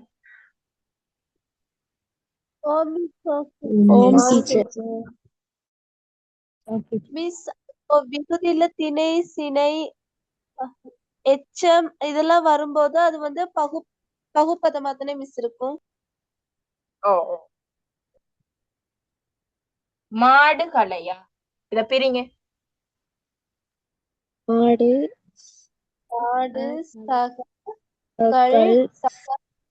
சக ஐ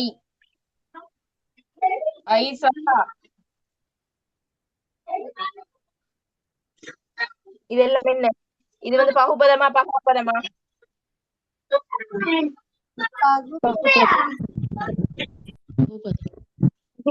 பகுபதம். ஏன்? கள் ஐ ஆ இதெல்லாம் வந்திருக்கு மிஸ். இது எல்லாமே விகுதி தான். இது எல்லாமே என்ன? விகுதி. விகுதிகள். அப்ப ஒரு விகுதியும் வரலாம், ஒன்றுக்கு மேற்பட்ட விகுதிகளும் என்ன செய்யலும் ஒரு பகுபதத்துல வர இயலும். விளங்குதா? அதுக்குதான் இது போட்டோம். கிளியரா? விகுதி ஓகேவா?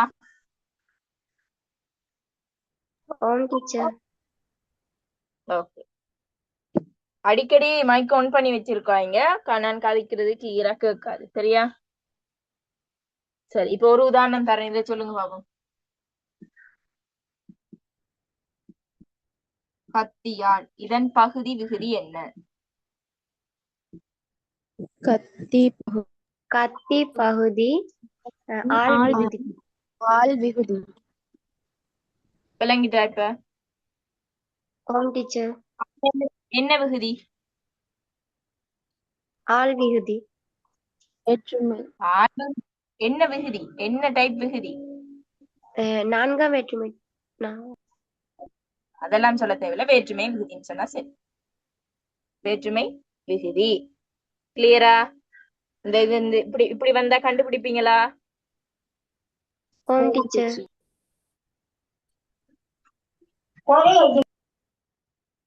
சரி, ஓகே. அப்ப அடுத்ததையும் பாப்போம். என்ன டைம்? இடைநிலையை பார்த்து. அடுத்தது மூன்றாவது உறுப்பு தான் இடைநிலை. இடைநிலை மெயினான ஆளாம், திரும்பவும் வருவார் உங்களுக்கு. சரி, அந்த இடைநிலையை திரும்பவும் நீங்க ஒருக்கா படிக்கணும். சரியா? அதனால வழியா பாருங்க. இடைநிலை. சரியா? இடைநிலை என்று சொல்றது பிள்ளைகளே, எங்க இந்த இடைநிலை வரும் என்றால் பகுதிக்கும் விகுதி இடையில வாரவர் தான் யாரு? இடைநிலை. பகுதியையும் விகுதியையும் இணைக்கிறதுக்கு பயன்படுத்துறது தான் யார? இடைநிலைய. அப்ப இந்த இடைநிலை எங்க வந்து செருவாரு? இந்த பகுதிக்கும் விழிக்கும் இடையில நடுவுல வந்து இருப்பார். இவர் தான் யாரு? இடைநிலை. இவர் தான் யாரு பிள்ளைகளே? இடைநிலை. அப்ப நீங்க இடைநிலை எங்க காணணும் என்றால் பகுதிக்கும் விகுதிக்கும் இடையில தான் என்ன செய்வார்? இந்த நடுவுல இந்த ரெண்டையும் இணைக்கிறதாகத்தான் இந்த இடைநிலை காணப்படுவார். இந்த இடைநிலையிட தொழிற்பாடு என்னண்டா பிள்ளைகளே? என்ன தொழிற்பாடு தெரிஞ்சாக்கள்? என்ன மிஸ்? இடைநிலையின் தொழிற்பாடு காலங்காட்டும். பகுதியும் விகுதி இணைக்கிறதா மிஸ்? பகுதியையும் விகுதியையும் இணைக்கும், அதே மாதிரி காலத்தையும் காட்டும். சரியா? கால இடைநிலை டைப் இருக்கு. சரியா? கால இடைநிலை, பெயர் இடைநிலை. சரி, அதே மாதிரி எதிர்மறை இடைநிலை. சரியா? 3 டைப் இருக்கு. சரியா? 3 டைப்பும் முக்கியம். கால இடைநிலை இருக்கிறாரல்ல, இந்த கால இடைநிலை தான் வந்து உங்களுக்கு காலம் காட்டுவார். என்ன காலம்? ஃபியூச்சரா, பிரசண்டா, இல்லாட்டி பாஸ்டாண்டு. இந்த கால இடைநிலை தான் என்ன செய்வாரு? உங்களுக்கு காலத்தை காட்டுவாரு. இந்த ஏனைய 2 இடைநிலைகளும் வந்து என்ன செய்ய மாட்டாங்க? உங்களுக்கு காலத்தை காட்ட மாட்டாங்க. காலத்தை என்ன செய்ய மாட்டாங்க? காட்ட மாட்டாங்க. அப்ப கால இடைநிலைகள் வந்து 3 காலத்தையும் காட்டுற மாதிரி இருக்கும். சரி, அப்ப இதை நோட் பண்ணி வச்சுக்கோங்க. கால இடைநிலை தான் வந்து காலத்தை உணர்த்தும். இப்ப முதலாவது கால இடைநிலையை பார்ப்போம். சரி, நான் ஃபர்ஸ்ட் ஆஃப் ஆல் ரெண்டையும் சொல்லுவோம். பகுதி விகுதியை சொல்லுவோம். பகுதி என்ன?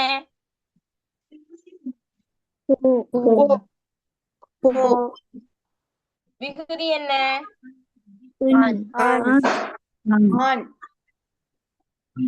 ஓகே, பகுதி ஓகே, விகுதி ஓகே. ஆனண்டா இதுல இன்சாக ஆயிருக்கு. சரியா? அப்படிதான் நாண்டு வந்திருக்கு. இத வச்சு பிரிச்சு பாருங்க. நாவண்டா இன்சஹா ஆயிருக்கு. சரி, ஆனண்டு இங்க எழுதிட்டோம். அப்ப இங்க மிஞ்சிறாள் யாரு? மிஞ்சிறாள் யாரு? பிரிச்சு பார்க்கறதுக்கு ஈஸியான மெத்தட். உங்களுக்கு அப்படி பிரிக்க தெரியல என்றால் இப்படி பிரிச்சு பாருங்க. சரியா? இப்ப போண்டா இப்ப உங்களுக்கு தெரியும், இதுல போ வந்து பகுதி என்று தெரியும். ஆனண்டால் இதை பிரிச்சு பாருங்க. நாவ பிரிச்சு பாருங்க. இன்சஹாதான் நான், அதுல ஆனை இங்க கொண்டு தெளியுங்க. இன்னனாவ தனி எழுது. இன்னன்னா தான் இடைநிலை. இன்னன்னா தான் என்ன? இங்க இடைநிலை. இவர் என்ன இடைநிலை என்று பார்க்கணும். போனான் என்ன காலத்தை உணர்த்தது? இறந்த காலம். இறந்த காலம் டீச்சர். இறந்த கால இடைநிலையாக என்ன செய்யப்படுது? கருதப்படுது. சரியா? அதே மாதிரி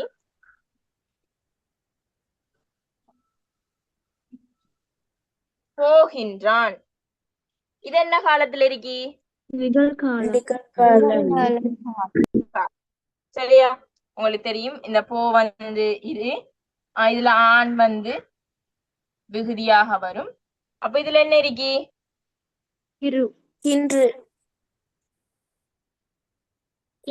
கிருவா கின்றா? போகின்றான். போகின்றான் போகிறான் என்றால் தான் அதுல கிரு, இதுல கின்று இருக்கு. அப்ப இது வந்து நிகழ்காலம். இது வந்து என்ன? நிகழ்காலம். அப்ப இதுல நோட் பண்ணி வச்சுக்கொள்ளுங்க. நிகழ்காலத்துக்கண்டு கின்று, கிரு, ஆனின்று 3 இடைநிலைகள் இருக்கு. அதுல வந்து பாத்தீங்கன்னா இந்த ஆனின்று வந்து யூஸ்ல இல்ல, பயன்பாட்டுல இல்ல. அப்ப கின்று கிருதான் வந்து என்ன? நிகழ்கால இடைநிலையாக வரும். நிகழ்கால இடைநிலையாக கின்று கிருவும் வரும். ஓகே, நோட் பண்ணுங்க. சரியா? இதெல்லாம் மறந்துடுவீங்க, நோட் பண்ணி வைங்க. அதே மாதிரி கவனிக்கிறேன்.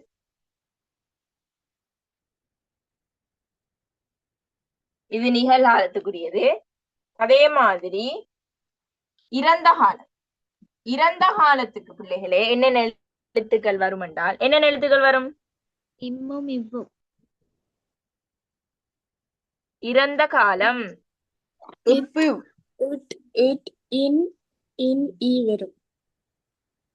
Okay, very good. இறந்த காலத்துக்கு பாத்தீங்கன்னா இட்டன்னா, இற்றன்னா, இத்தன்னா, ஈனா,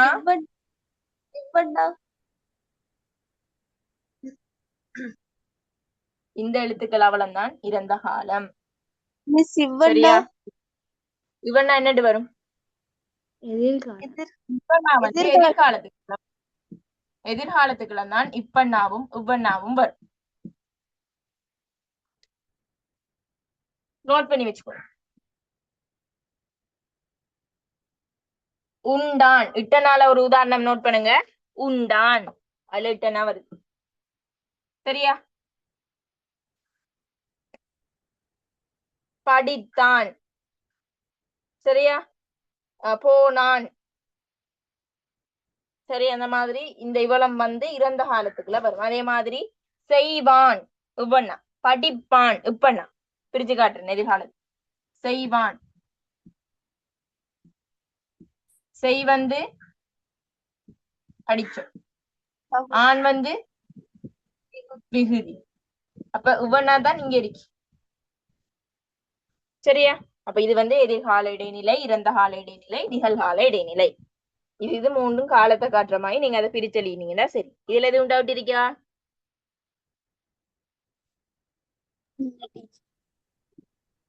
இல்லத்தானே? அடுத்த விஷயத்துக்கு போவோம், நேரம் போகுதுதான்.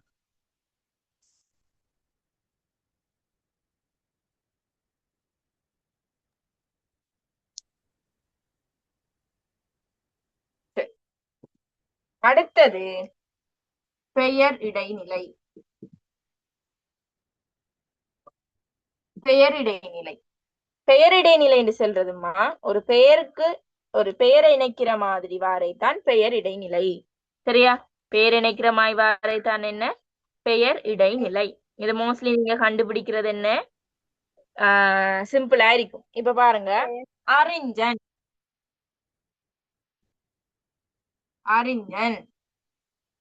சரியா? அதே மாதிரி கலைஞன். சரி, அதே மாதிரி கவிஞன். சரி, இதுல பாத்தீங்க என்றால் அறிஞன் பகுபதமா பகாபதமா? ஃபர்ஸ்ட் ஆஃப் ஆல் அதை சொல்லுங்க. பிரிக்க ஏழுமா ஏழாது? பிரிக்க இயலும் மிஸ். பிரிக்க இயலும் டீச்சர். ஓகே, எப்படி பிரிப்பீங்க? அரிசக அரிசக அன் உங்களுக்கு தெரியும் அண்ணுங்கிறது உங்களுக்கு தெரியும், அது விகுதிக்குள்ள வரும். அதே மாதிரி அரியங்கிறது பகுதியாக வரும். இந்த இஞ்சன்னாதான் பிள்ளைகளே பெயர் இடைநிலை. இஞ்சன்னாதான் என்ன? பெயர் இடைநிலை. அதே மாதிரிதான் கலைஞன்ல இஞ்சன்னா, கவிஞன்ல இஞ்சன்னா. அப்ப இஞ்சன்னாவை ஞாபகம் வச்சுக்கொள்ளுங்க. பெயர் இடைநிலையாக வாரென்றால் இஞ்சன்னா தான் வரும். பெயர் இடைநிலையாக வாரென்றால் என்ன வரும்? இஞ்சன்னா வரும். ஓகேவா? சிம்பிள், சின்ன மெத்தட் தான் இது. இதுல பெரிய ஒரு விஷயமும் இல்ல. ஓகே தானே இது? மட்டும்தானா டீச்சர்? ஓ, இஞ்சன்னா மட்டும்தான். டீச்சர் அப்ப இச்சன்னா வராதா? இச்சனா வராது, இஞ்சனா மட்டும்தான். இச்சனா என்னதுக்கு வருது?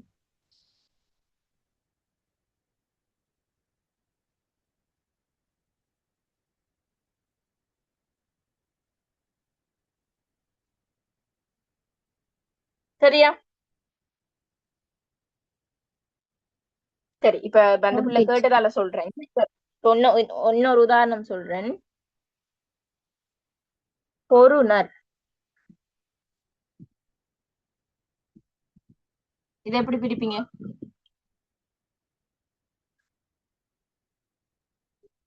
எப்படி பிரிப்பீங்க? இது ஒரு பகுபதம். எப்படி பிரிப்பீங்க? ஒரு சக இன்சக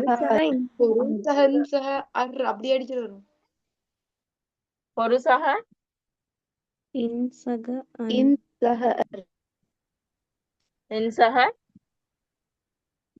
அர். எப்படியா பிரிப்பீங்க? இதை இடைநிலை எடுத்து பிரிப்பீங்களா?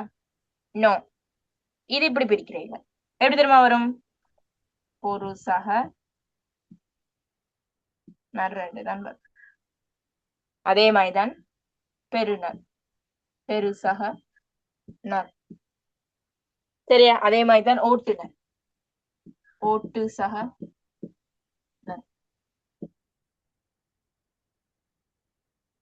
இதெல்லாம் சில விதிகள் இருக்கி, இந்த சில சொற்கள் அப்படியே தான் வரும். இதை நாம இந்த நாவை இடைநிலையை எடுத்து பயன்படுத்துறே இல்ல. இது இப்படித்தானே வரும். பொருணர், நர் என்கிற விகுதி சேர்ந்து வரும். சரியா? விளங்குதா? இது நார்மலா சொன்னேன். இதுவும் உங்களுக்கு எக்ஸாமுக்கு வாரேதான்.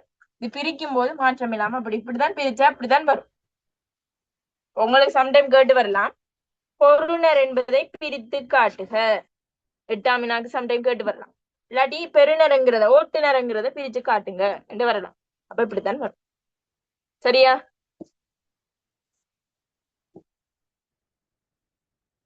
பேரிடைநிலை ஓகேயா? Okay teacher. ஓகே, சரி. அடுத்தது எதிர்மறை. எதிர்மறை இடைநிலை. சரியா? எதிர்மறை இடைநிலை என்றால், இப்ப எதிர்மறை என்றால் ஒரு விஷயத்துக்கு எதிர்மறையா தெரிவிக்கிறேன், அதான் எதிர்மறை இடைநிலை. சரிதானே? அதான் இதே மாதிரி தான் எதிர்மறை இடைநிலையும் வரும். இது காலத்தை காட்டாது, செய்யாது. ஆவண்ணாவும் மாட்டும் வரும். ஆவண்ணாவும் மாட் என்கிறது தான் என்ன? எதிர்மறை இடைநிலையாக வரும். செய்யாது பாருங்க, செய்யாது. இதுல என்ன பகுதி? என்ன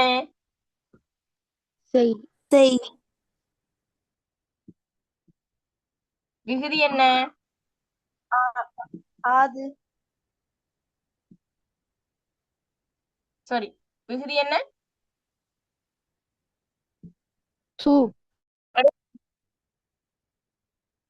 பகுதி செய்.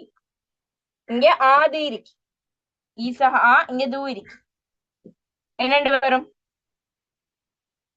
இது ஆ. ஆச்சு.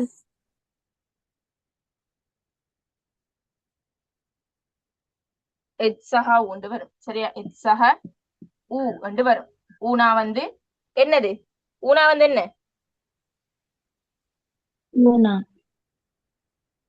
ஊனா வந்து ஊனான்னு சொல்ற இல்ல. ஊனா வந்து என்ன? வினையச்சமா பெயரெச்சமா? வினையெச்சம். வினையச்ச விகுதி. அப்ப யோசிக்க கூடாது ஊனாக்கு பொருள் இல்லையே டீச்சர்னு யோசிக்க கூடாது. பொருள் இருக்கு வினையச்சம். சரியா? செய்யாது விட்டான், செய்யாது முடித்தான். ஏதோ சம்டைம் அங்க வினை சொற்களை போடுற மாதிரி வரும். இதுல பாத்தீங்கன்னா இந்த ஆவண்ணா வந்து என்ன? எதிர்மறை. ஒண்ட எதிர்மறையான்னு நினைக்கிறீர்கள். செய்வேன் என்று சொல்றதுக்கு பதிலா செய்யாது. செய்தான், செய்யாது. அவன் செய்யாம விட்டுட்டான். அது எதிர்மறையா சொல்றது. அப்ப எதிர்மறையா சொல்றதுக்கு ஆவண்ணா ஒன்று வரும். இன்னொன்று மாற்றென்ற இடைநிலையும் வரும். வரமாட்டான், செய்ய மாட்டான், போக மாட்டான், வரமாட்டான், இருக்க மாட்டான், அப்படி வருது. வர மாட்டான். இடப்பகுதி என்ன? வா வர வாவா வரம். வா வடிவா பார்க்கணும். இங்க வாண்டு வந்தா வந்தான் என்று வந்தாதான் அது வரும். இங்க வர என்றேதான் வரும். சரியா? விளங்குதா? வர மாட்டு சஹா சரியா? அதே மாதிரி போக மாட்டான் என்னது வரும்?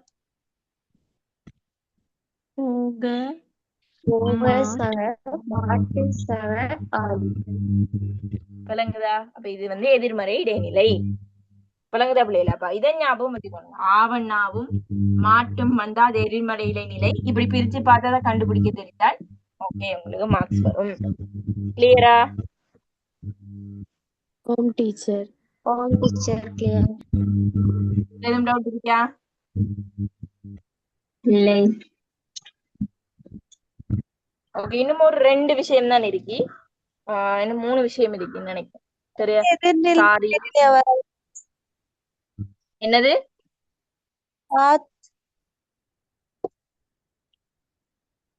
ஓகே, எல்லாரும் மியூட் பண்றேன். சரியா? பிள்ளைகளுக்கு கேக்குது இல்லையா? மியூட் பண்றேன். சரியா? ஓகே, மெசேஜ்ல போடுங்களா? விளங்குது இல்லைன்னு போட்டு. ஓகே, சரியா? இப்ப விளங்குதா எல்லாருக்கும்? இன்னொரு 2-3 விஷயம் இருக்கு. குயிக்கா பாப்போம். சரியா? டைம் போகுதுதான் குயிக்கா பாப்போம். சரி, அப்ப முடிச்சாதான் அடுத்த விஷயங்கள் பார்க்கலாம். சரி, அடுத்த விஷயம், அடுத்த உறுப்பு வந்து சாரியை. இது வந்து அடிக்கடி இதை மெயினா ஸ்டார்ட் பண்ணி வச்சுக்கொள்ளுங்க. அடிக்கடி உங்களுக்கு கேட்டு வர்றது, ஸ்டார்ட் பண்ணி வச்சுக்கொள்ளுங்க. சாரி. சரியா? இந்த சாரியை எங்க வருவார் என்றால் பகுதி அல்லது விகுதி, இது ரெண்டையும் இணைக்கிறதுக்கு சாரியை வரும். சரியா? பகுதியையும் விகுதியையும் இணைக்கிறதுக்கு சாரியை வருவாரு. அப்படி இல்லாட்டி இடைநிலையையும் விகுதியையும் இணைக்கிறதுக்கு சாரியை வருவாரு. இடைநிலையையும் விகுதியையும் இணைக்கிறதுக்கு சாரியை வரும். உண்டு பகுதியையும் விகுதியையும் இணைப்பாரு, இல்லாட்டி இடைநிலையும் விகுதியையும் என்ன செய்வாரு? இணைப்பாரு. சரியா? ஓகேவா? ஒன் பண்ணி விடுறேன். விலங்காட்டியும் தெரியாது. விளங்குதா? பகுதி விகுதி இணைக்கிறதுக்கு சாரியை, இல்லாட்டி விகுதியையும் இடைநிலையும் இணைக்கிறதுக்கு இந்த சாரியை வந்து என்ன செய்வாரு? பயன்படுவாரு. விளங்குதா? சாரி என்றா இதான். சாரி என்றால் என்ன என்று சொல்லிட்டால் இதான்.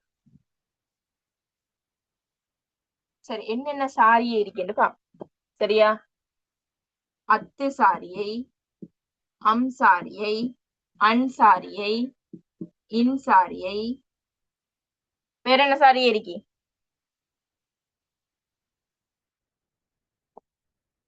பேசுங்க பிள்ளைகளே, மைக் ஆன் பண்ணி தான் வச்சுக்கிறேன்.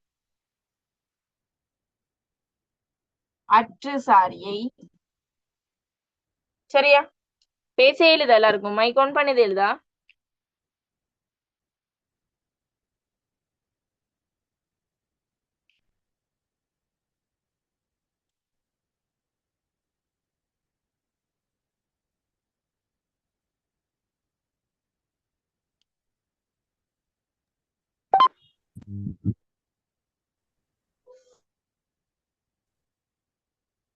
சரியா? அத்து சாரியை, அம்சாரியை, அன்சாரியை, இன்சாரியை, அற்று சாரியை, இப்படி வந்து சாரியைகள் என்ன செஞ்சிருக்கி இருக்கி.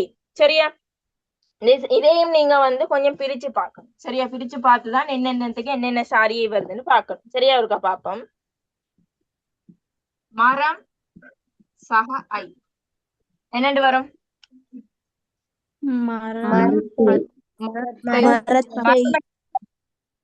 மரமைண்டு வராது. இதுல வந்து அத்துங்கிற சாரி என்ன செய்யும்? மரம் சக அத்து சக மரத்தை மரத்தை என்று என்ன செய்யும்? வரும். அப்ப இது வாரத்துக்கெண்டும் ஒரு விதி என்று இருக்கு. மகர ஈற்று பெயர்கள் வந்து வேற்றுமை உருவு ஏற்றால் அத்து சாரியை என்ன செய்யும்? தோன்றும். அப்ப இப்படி நோட் பண்ணி வச்சுக்கொள்ளுங்க உங்க நோட் புக்ல. மகர ஈறு மானாக்கு மேல இப்படி போட்டுட்டு மகர ஈற்று பெயர்கள், ஈற்று பெயர்ண்டா வந்துமா மகரத்துல கடைசியில முடியுது. சரியா? மகரத்துல கடைசியில முடியுது.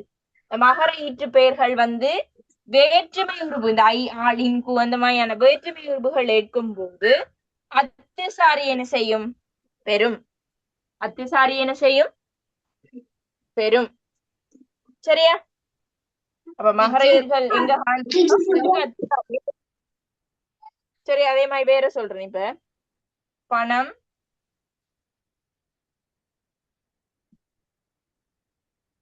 இதுல என்ன இருக்கி? கடைசியில மகர ஈறு இருக்கு. அப்ப நான் இங்க சொன்னேன் மகர ஈறு வந்தால் என்ன வரும்? அத்து வரும் என்று சொன்னேன். அப்ப எப்படி வரும்? அத்தை போட்டால் சககு பணத்துக்கு. சரியா? அதே மாதிரி சொல்றேங்க. துன்பம் சக ஆண், கடைசி என்ன எழுதிருக்கி? மகர ஈறு இருக்கு. அப்ப என்னண்டு வரும்? அத்து வரப்போகுது. துன்பத்தால். ஓகேவா? கிளியரா? அத்து சாரி எந்தெந்த இடங்கள்ல வரும் கிளியரா உங்களுக்கு? என்னமா?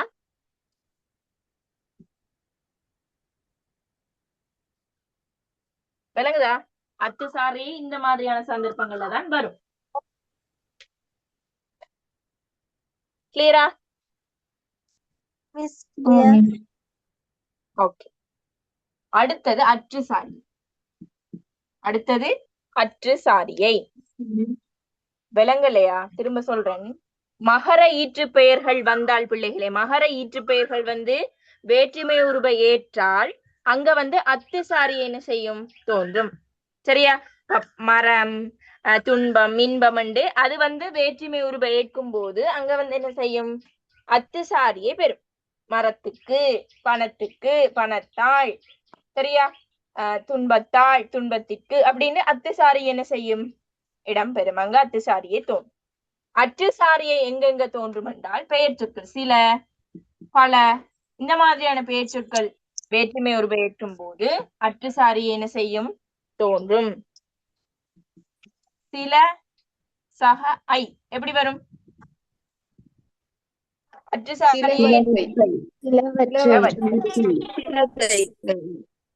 பல, ஆள் என்னண்டு வரும்? பலவற்ற. என்னம்மா?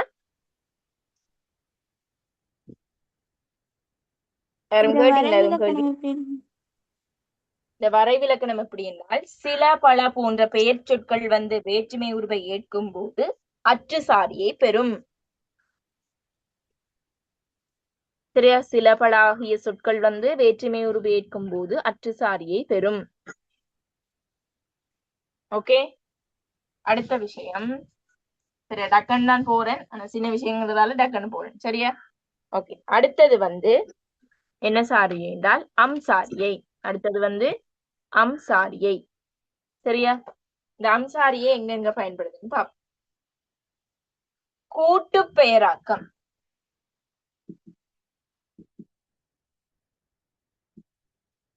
கூட்டு பெயராக்கத்தின் போது அம் சாரியை என்ன செய்கின்றது? தோற்றம் பெறுகின்றது. என்ன கூட்டு பெயராக்கம்? ரெண்டு பேரை இணைக்கிறது. சரியா? ரெண்டு பேரை இணைக்கிறதுக்கு. இப்ப புலி, சக காய் என்னென்னு வரும்? புளிகாய் என்றா வரும். புளியங்காய் காய் என்ன வரும்? புளியங்காய் என்று வரும். எங்க அம்சாரி என்ன செய்யுது? தோற்றம் பெறுது. அதே மாதிரி மாதுளம்பழம். Very good. கிழங்கு உங்களுக்கு 2025 வந்து மாதுளை சக பழம் என்னென்று வரும்? பனை சக கிழங்கு என்னென்று வரும்? பனை கிழங்குண்டா வரும். பனங்கிழங்கு. மிஸ் மாதுளை பனங்கிழங்கு சக அவன அம்மா எப்படி மிஸ் வரும்? பனங்கிழங்குண்டால் பனங்கிழங்கு பனங்கிழங்கு இப்படி வரும். இத அடிச்சொல்ல பாத்தீங்க என்றால் பனை என்று வரும். சரி, அடிச்சொல் பனங்குன்னு வரும். இதுல கிழங்கு வந்து அங்கால வரும். இதுல நங் ரெண்டு இருக்கு பாருங்க. பணம் நம் நம்மளதான் அம்முங்கிற விதி இருக்கு. சரியா? பனை சக அம்சக கிழங்கு பனங்கிழங்கு. சரியா? அது மாதிரி புளி சக அம்சக காய் புளியம் காய். மாதுளை சக அம்சக பழம் மாதுளம் பழம். மாதுளை பழம் என்றா சொல்லுவோம் மாதுளம் பழம். நம்மளோட பேச்சு வழக்குலயே எப்படி இருக்குதானே? மாதுளம்பழம் மாதுளம்பழம் சாப்பிட்டீங்களா? மாதுளம்பழம் வாங்குவோம். மாதுளை பழம் வாங்குவோம்னு சொல்லுவோமா? இல்ல தானே? அப்படி சொல்றதா? இல்ல டீச்சர். அப்ப இதுகள் வந்து அம்சாரியை பெறதுக்கான ஞாபகம் வச்சுக்கோங்க. மாதுளையை ஞாபகம் வச்சுக்கோங்க. இல்லாட்டி புளியங்காய் சாப்பிட்டு இருப்பீங்க சின்ன வயசுல. அப்ப புளியங்காய் ஞாபகம் வச்சுக்கோங்க. அம்சாரியை தோற்றம் பெறதுக்கு கூட்டு பேராக்கத்தின் போதுதான் இது வந்து என்ன செய்யும்? அம்சாரியை இடம் பெறும். சரி, அடுத்த சாரியை வந்து அன்சாரியை. அன்சாரி. இந்த அன்சாரியை எங்கெங்க வரும் என்றால் வினை சொற்கள். சரியா? வினை சொற்களை இணைக்கும் போதுதான் இந்த அன்சாரியை கூடுதலா வரும். சரியா? சரியா? வினை சொற்கள் வந்து இந்த நடந்தான், அதே மாதிரி வந்தான், சென்றான், அந்த மாதிரியான வினை சொற்கள் வந்து இணையும் போது அன்சாரியை வரும். சரியா? அன்சாரி எப்படி வரும்னா இதோட சேர்ந்து வரும். நடந்தனன், வந்தனன். சரியா? நடந்த அன். சரியா? நடந்தான் என்று இருக்கிறது நடந்தனன். சரியா? எப்படி வரும்? நட சக சக அன் சக அன். ரெண்டு அன் இருக்கும். ரெண்டு அன் இருக்கும். இந்த அன் வந்து விகுதி. ஓகேவா? இந்த அன் என்ன? விகுதி. இந்த அன்தான் வந்து என்ன பிள்ளைகளே? சாரியை. இந்த அன்தான் என்ன? நடந்தனன். அதே மாதிரி வந்தனன். சரியா? வந்தனன் அப்படியான வரும். சரியா? சென்றனன். சரியா? நின்றனன். சரியா? அந்த மாதிரி வந்து அன்சாரியை வந்து இந்த மாதிரியான வினை சொற்களோடு சேர்ந்து வரும். அன்சாரியை விளங்கிட்டு அப்ப ரெண்டு அண்ணி இருக்கும். நல்லா ஞாபகம் வச்சுக்கோங்க. ரெண்டு அண்ணி இருக்கு. ஓகேவா?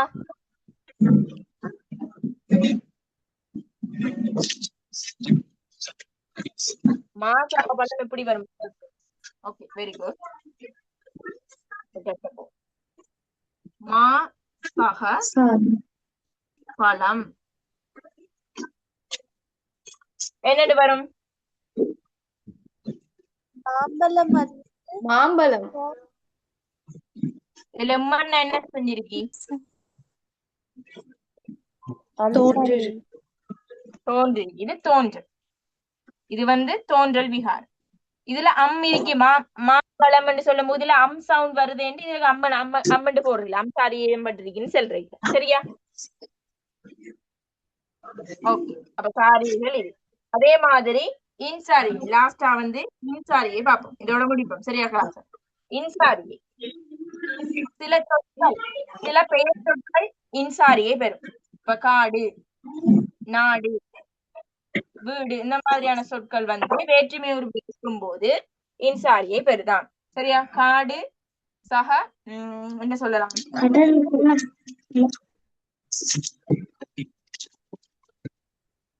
எப்படி வரும்? காடு மரம். காட்டிற்கு.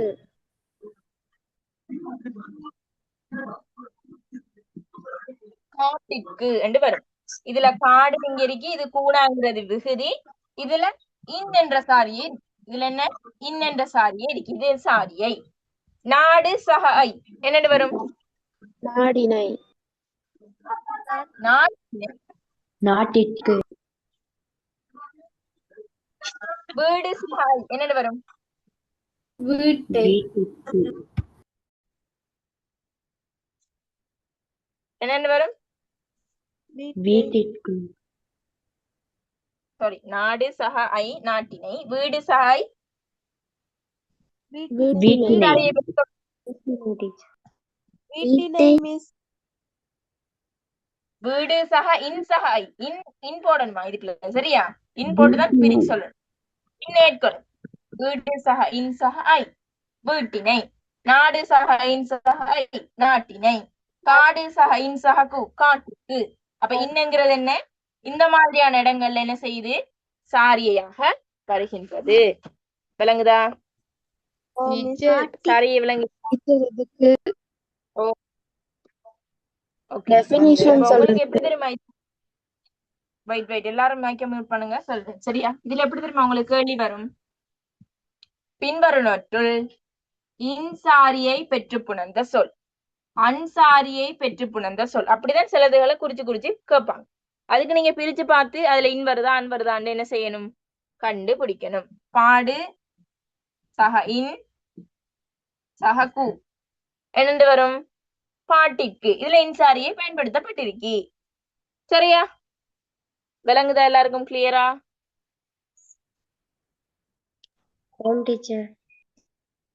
ஓகே.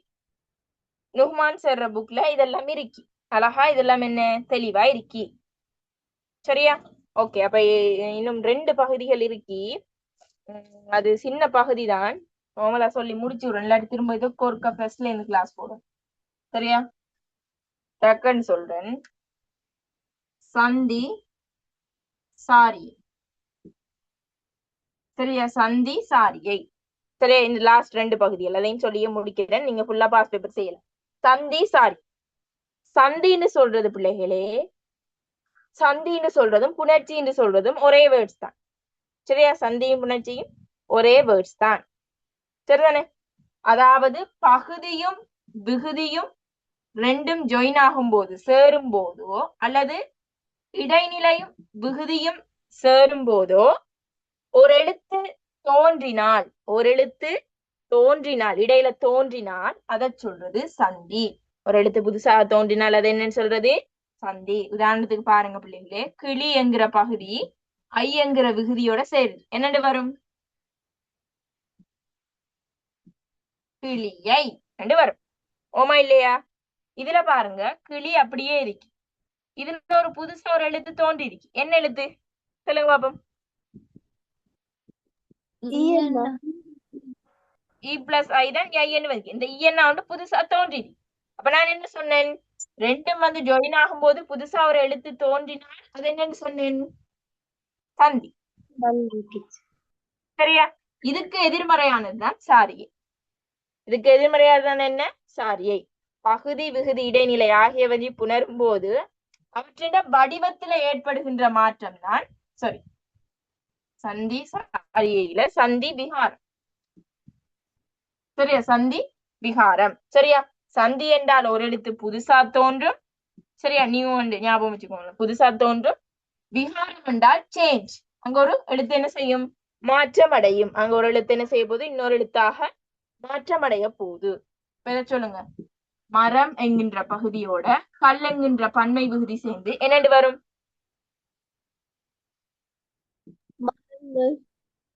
மரங்கள்.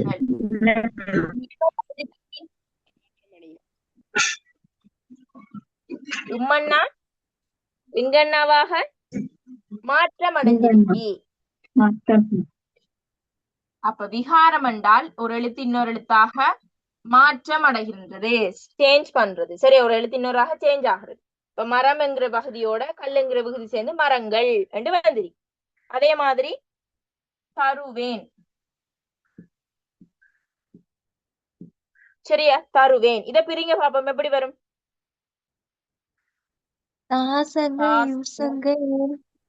சகேன். ஏன் சரியா? இதுல என்னென்ன வந்திருக்கி?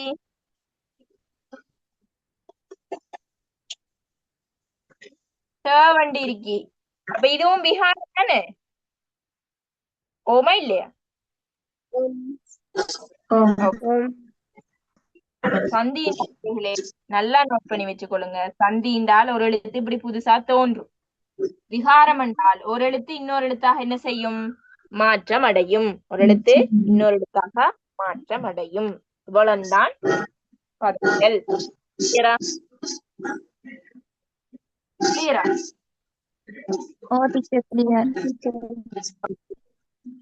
அப்ப நீங்க என்ன செய்யணும் என்றால் ஒரு ஒர்க் செய்யணும். இப்ப முடிய டைம் இருக்குன்னா உங்களுக்கு டைம் இருக்கும் போது 2011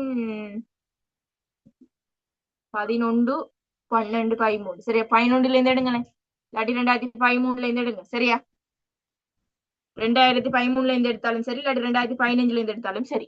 2015ல இருந்து மோஸ்ட்லி இதுல இருந்து எடுங்க. 2013ல இருந்து எடுங்க. சரியா? 2013ல இருந்து 2025 மட்டும் வந்த பதவியல் சார்ந்த கேள்விகள். சரியா? பதவியல் சார்ந்த அத்தனை கேள்விகளையும் நம்பர் போட்டு அதுக்கான விடையை எழுதி செய்து பார்த்து குரூப் ஓபன் பண்ணி விடுவேன். அப்ப நீங்க சென்ட் பண்ணா சரி, பேரோட சென்ட் பண்ணா சரி. ஓகேவா? செய்றீங்களா? அத நீங்களே நீங்களே எத்தனை மார்க்ஸ் போட்டு பேரோட சென்ட் பண்ணு. ஓகேவா? சரி, ஓகே. கிளாஸ் முடிப்போம். அடுத்தடுத்த கிளாஸ்ல கொஞ்சம் திரும்ப சொல்லுங்களேன்.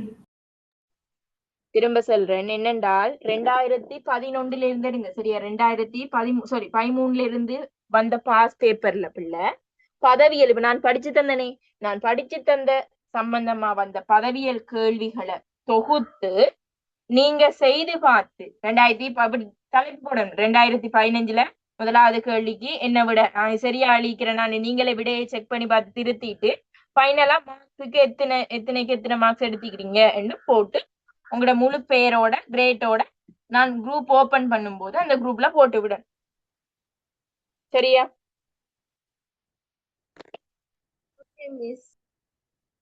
ஓகே.